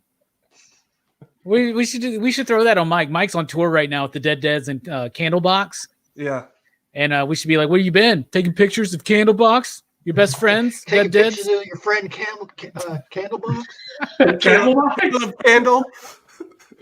Yeah, so shout out to Mike the Voice Matthews out there somewhere in the good old US of A, touring the road. Touring the road. You're worth it, buddy. You're worth it. Everybody's worth it. We're all worth it, right? Let's see. Missing Link says zombie episode, then Doctor Strange. You like the zombie episode the best? I was probably one of my least favorites. Episode too. Yeah. I like the It's second alright. one a lot. Kirby likes the Doctor Strange one. Let's see. Two Gun Pedro says Captain Carter. I thought that was a really good Yeah, opening. Captain Carter's That was a good. good, that was a good starting. The start, episode, yeah. I think. I didn't like that one. Who cares? I thought this. Okay, you're allowed to have an opinion. I want to voice mine. This is what She'd make a platform good for. Tomb Raider. Yeah, she's going to be Tomb Raider. That's You guys right. Yeah. Fucking fuse Awesome. Scarlet Witch and Captain Awesome. Marvel. What? Are you okay? Where are you? You've been taking pictures of your friend Spider-Man? Her name's Haley Atwell. Right? Haley Atwell. Why are you Googling Haley Atwell? I'm just that? getting a bit together for Rockin' Robbie Live. I'm not going to be able to do the weekly pop culture wrap up this week, so I'm going to kind of do it on Rockin' Robbie Live Sunday night and just test something out. Mark, who in fact it is the middle of the night, says Killmonger episode. Yeah. Missing Link, enjoy the ragtag team put together in the zombie app. Well, your okay. Disney Plus history is pretty boring then. I'm just going to say. Just kidding, Steph. You know we love you. Thanks so much. I love how into Danny Boyle Steph is that he was here all goddamn night. He was just like, yeah, bruh. You know, and somebody said that this was the only horror film that Danny Boyle did. I would argue that Sunshine is a horror film. Yeah, It's that's straight cool. up a slasher in its third act, bruh. Sunshine. Sunshine is good. Have you watched Sunshine yet, Perry? No, never even You heard should of watch it. Yeah, Captain watch America's Sunshine. in it. That's a good one. Yep. Killian Murphy's in it. It's about this it's about a spaceship that goes to like super close to the sun and catastrophe happens. It's really good. Craziness. Straight craziness. And then the Is sun that- like possesses you Mhm. or something like Feel some like weird you're shit. fucking It's like that making this Doctor Who up. episode where they're the miners are trying to scoop out the heart of the sun, and it infects them. It's like season 1 Doctor Who, I think. It's Chris good. Eccleston. Yeah. Sounds like amazing television. Perry, have you watched Cowboys versus Aliens yet? No. You good? You don't have to. Yeah, You no. Yeah, you're good. It's man. not good. Tone Skip it that off. movie. Yeah. that's Oh, I that's- love episode 2, Josie. I love episode 2, Josie. Yeah. Albert, Steph is a knowledgeable dude. I know. Yeah, Mark Strong. That's Is right. he? Oh, Mark Song's fucking awesome. Sunshine is so dark. I remember just being insane. I remember being like, I didn't like it at first because it's like a really neat concept in a sci-fi movie with a lot of tension for the first hour. Then it cuts into like a slasher film. And I didn't like that so much at first, but I like it now. This just reminds me, someone at the beginning of Backchat asked if Candyman was worth it.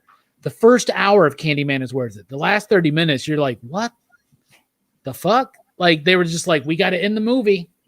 Shit, Candyman. Here we go. But I gave it I gave it 3.5 and I gave Malignant a 3. But now Candyman has moved down to a 3. Malignant has moved up to a 3.5. Candyman's Really? a 4, bro. Candyman's the new one? Candyman? The new Candyman? Delaney? I didn't watch it. No, I didn't watch it. It's good, bro. That I last heard act of that- Candyman's whack, man. I don't know, man. Dude. Candyman bothers me still. But Can the we first honestly, can we just throw this out here? There's probably like 20 movies in history that actually had a good third act. Right? It's always the fucking third act. No, it is always the third act, bro. What about 28 days later? third act? I don't understand what you're talking about. You're Sometimes wrong. I have problems with the second act because the second act gets a little bit elongated. What the fuck What do you about know about the Sister Act? second When act? we basically You should have Sister Act or Sister Act 2. Basically, this is the thing. When we say that there was problems with the third act, what we mean is that the movie didn't end well. Yeah. So yeah, I would say it's a common problem that people don't know how it's easier to come up with a great concept for a story than to like finish it. Do you know what I'm saying? Yeah. But That's more what I'm than trying to more than say. 20 movies have a good ending, bruh. It was Godfather, not a, like actual Godfather fucking 2. number. It was Hold on, me being facetious. Wait, Superman doesn't have a good ending. You're right. I'm just saying. People like whatever. You just don't think movies have good endings, Jay Strick? No, I'm just It's like, saying people think So, that the ending. in the actual good endings of movies, like people love the end of Marvel movies, but apparently like the end of freaking Interstellar is like horrible. Oh, Interstellar has an amazing third act. Most That's Marvel what I'm movies saying. falter in their third act. The first Iron Man movie, as much as I love it, doesn't have a good third act. Yeah, As much as I love Black Panther, it doesn't have a good third act. not at all. As much as I don't like Shang-Chi, it doesn't have a good third act. Not at all. Once you get to the third act of that movie, you're just like, why? Why was this done? We didn't talk about Shang-Chi. We need to. Anyway, we're going to wrap this up soon because I got to watch Vampires, and Jamie's cooking. Smells delicious, by the way. Jamie! They say hey, or at least Delaney did. He's the non-rude one. Anyway, no, they all say hey. I'm just Hey, kidding. Julie. Hey, Joe. hey, Jamie. I watched Jill on Perch today. You don't with, even know she's really there, man. she is there. You literally just heard her voice. Let everybody in a secret. That's the kitchen. I see Jamie. That's a fucking wall. So when I point over there, there's nobody there. Jamie, hey. No. Anyway, Joe and Eric He Palicki. doesn't have a kitchen in his apartment. Don't let him fucking lie to you. All right, let's do it's time for show and tell. Oh, crap. I'll be right back. Look at Jillian. He's like, oh shit, we do show and tell. Well, I know show and tell. It's just, I I gotta get one thing. Grab one of the 30 toys behind you. Jesus. All right, first up, No, we're no, gonna. First up, Perry. You got anything to show and tell? I got this that I've been watching. These Nice. This has been really cool. Oh, Yeah, It's like me a and Universal Robbie been Classic wanting that. Monsters. it's all of Got them, bro. all of them. Yeah. Beautiful. So far, I only watched Dracula, but that was really good. And it I comes love with how- the Spanish version, so I I'm love how looking forward Perry to that. was. I love how Perry was like, "Oh, I'm really enjoying this set." Then he's like, "So far, I've just watched Dracula." Yeah, Pretty much. That's though, bro. Yeah, it looks cool. I figured it was a good deal. That's nice, dude. I don't have that set yet. I just have the set. John actually got it for me years ago. That just has like the first movies of each franchise, right? Yeah. But hell yeah. That's got I everything, cheaped out. right? I'm sorry. I cheaped out. No, that wasn't available yet. Yeah. No, you're That wasn't available at the time. You're right. But now it is. the one that Perry has. It has everything, right? Yeah, it's got everything. It's got Everything. 30 the- movies. That's the one to get. Hell yeah, it is. All right. Hammer time. You're next. You got a Show screen to me share, right? what You know how to do Yeah, I was that? gonna share my screen because I can't fit the toy I bought into my office. The hell? So can you share the screen, or how do you see my screen? Or See that thing down there? It says share. Oh yeah. Why don't you do that? The hell? Okay. There. Can you guys see that? Not yet. I have to allow it. Where's it at? I don't see the allow. You're not doing it right. What's going on? Click the share button. You got it, Holshu? Yeah, I think so. What the hell is happening? I don't see it. 2 weeks later. Are y'all doing a bit? Why can't I do it? I don't know. Oh, there we go. You're acting like a boomer, man. Oh, there There it we is. go. How do you? Yeah, plug it in. Oh, it's weird. What? Wait, what? What's It's going not- on? What's happening? Can you see that? Yeah. Whoa. Oh, you got a. I bought a Honda Super Cub, so I can't bring it up in my office. But see, it's just a tiny Honda's a little tiny motorcycle. You couldn't bring that up to your office? Weak. Is that like life size? It's it's it's a full size. I'm on the Honda website, so Like I don't know. Like I don't know. Like, is did it- you buy it's a model? No, he bought a model. He bought a giant Hot Wheel. It's a motorcycle. It's 125. Oh, shit. cc. It's just a tiny. That's so motorcycle. cool. I saw pictures that John shared on his Facebook of him riding it. He looked so cute, like he was going to his first He day of does. school. It's like, yeah, it's He got mad on. because I was like, You "Is can that a build your scooter?" sick ramp, bro. He got mad because I asked him when he showed it to me. I was like, "Is that a scooter?" It does have How fast does that go, it's John? leg shields, so sort of like I'm done. Pee Wee Herman would like that. By It's the way. only 125 cc. It's actually the most popular motorcycle in the world, and Honda has sold over 100 million of them.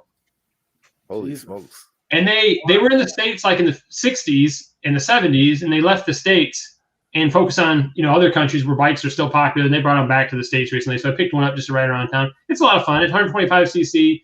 It's a 4-speed transmission, so but it's not a scooter. It's got the engine in the center. It's you got to shift it. There's no place to tuck your legs, so it's technically a motorcycle. But I had to get my motorcycle endorsement and everything.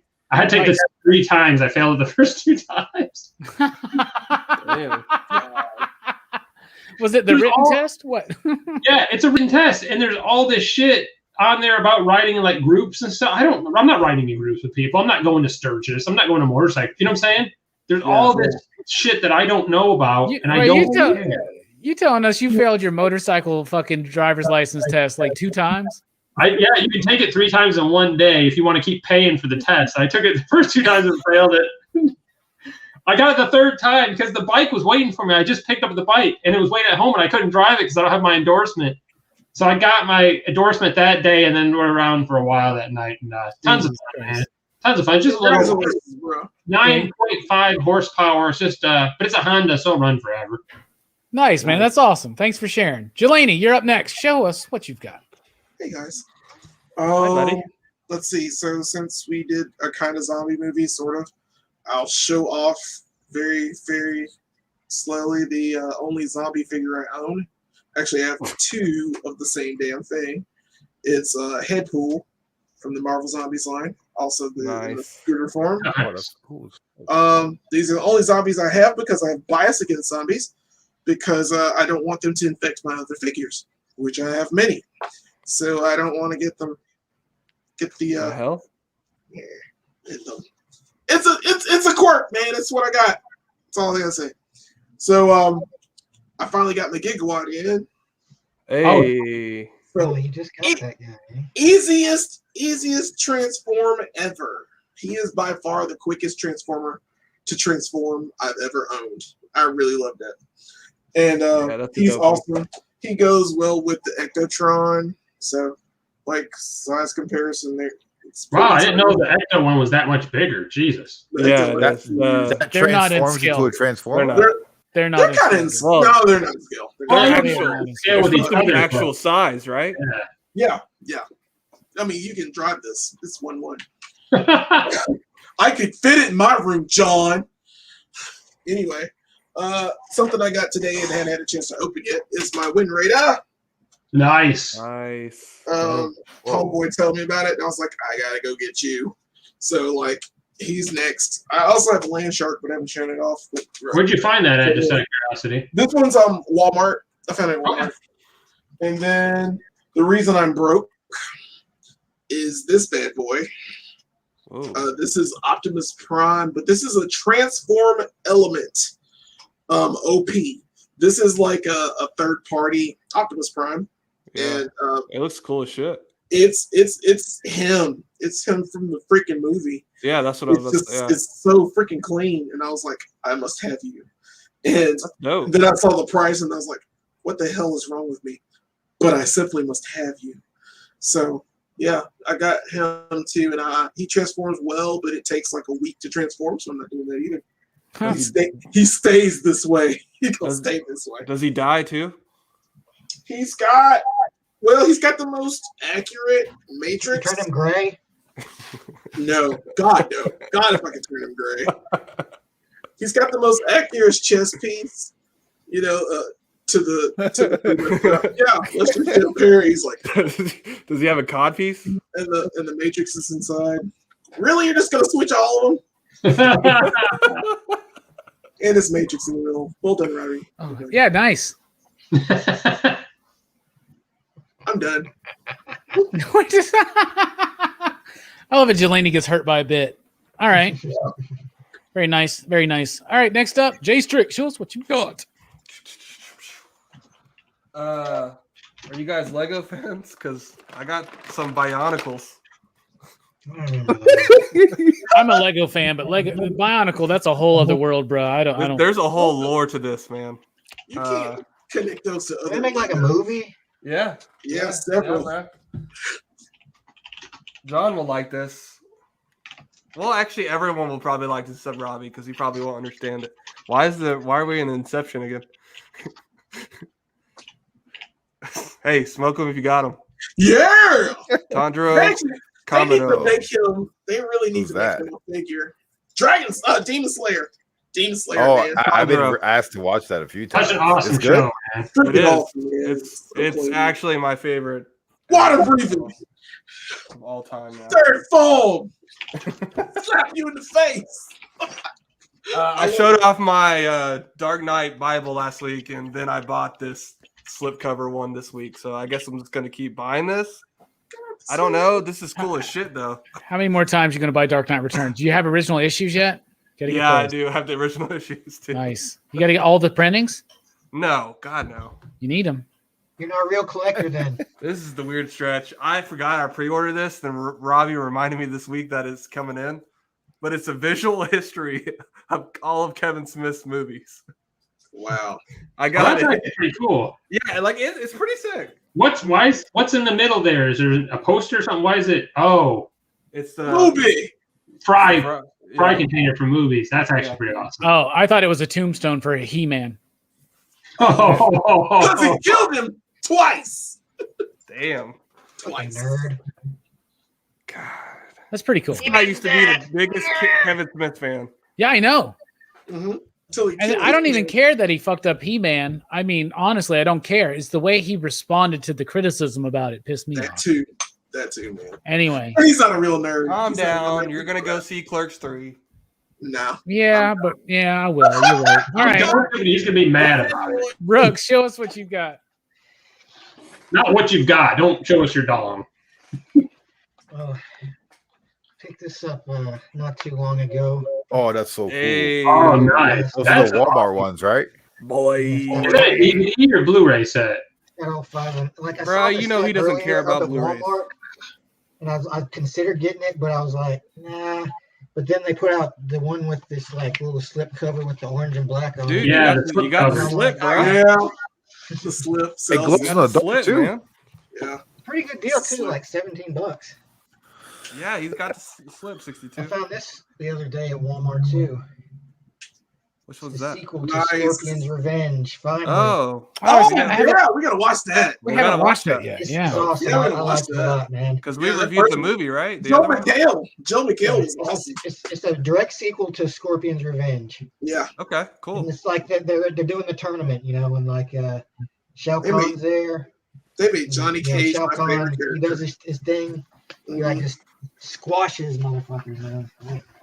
Look at Brooks with the Blu-ray. Also, I kind of got onto a Batman kick, so I pulled out these from back in the day. Nice. I Hush. have that poster. Classic Yeah. Hush storyline that Robbie loves so much. Fucking most overrated Batman story in existence. You're not wrong. You're not wrong. It is overrated. It's the art, man. But It's it's Jim still a Lee, good run. man. It's a decent story. He touches a lot on, a lot of Batman's rogues. Yeah, it was so mysterious who Hush was. Yeah, I mean, He really hates Hush, bro.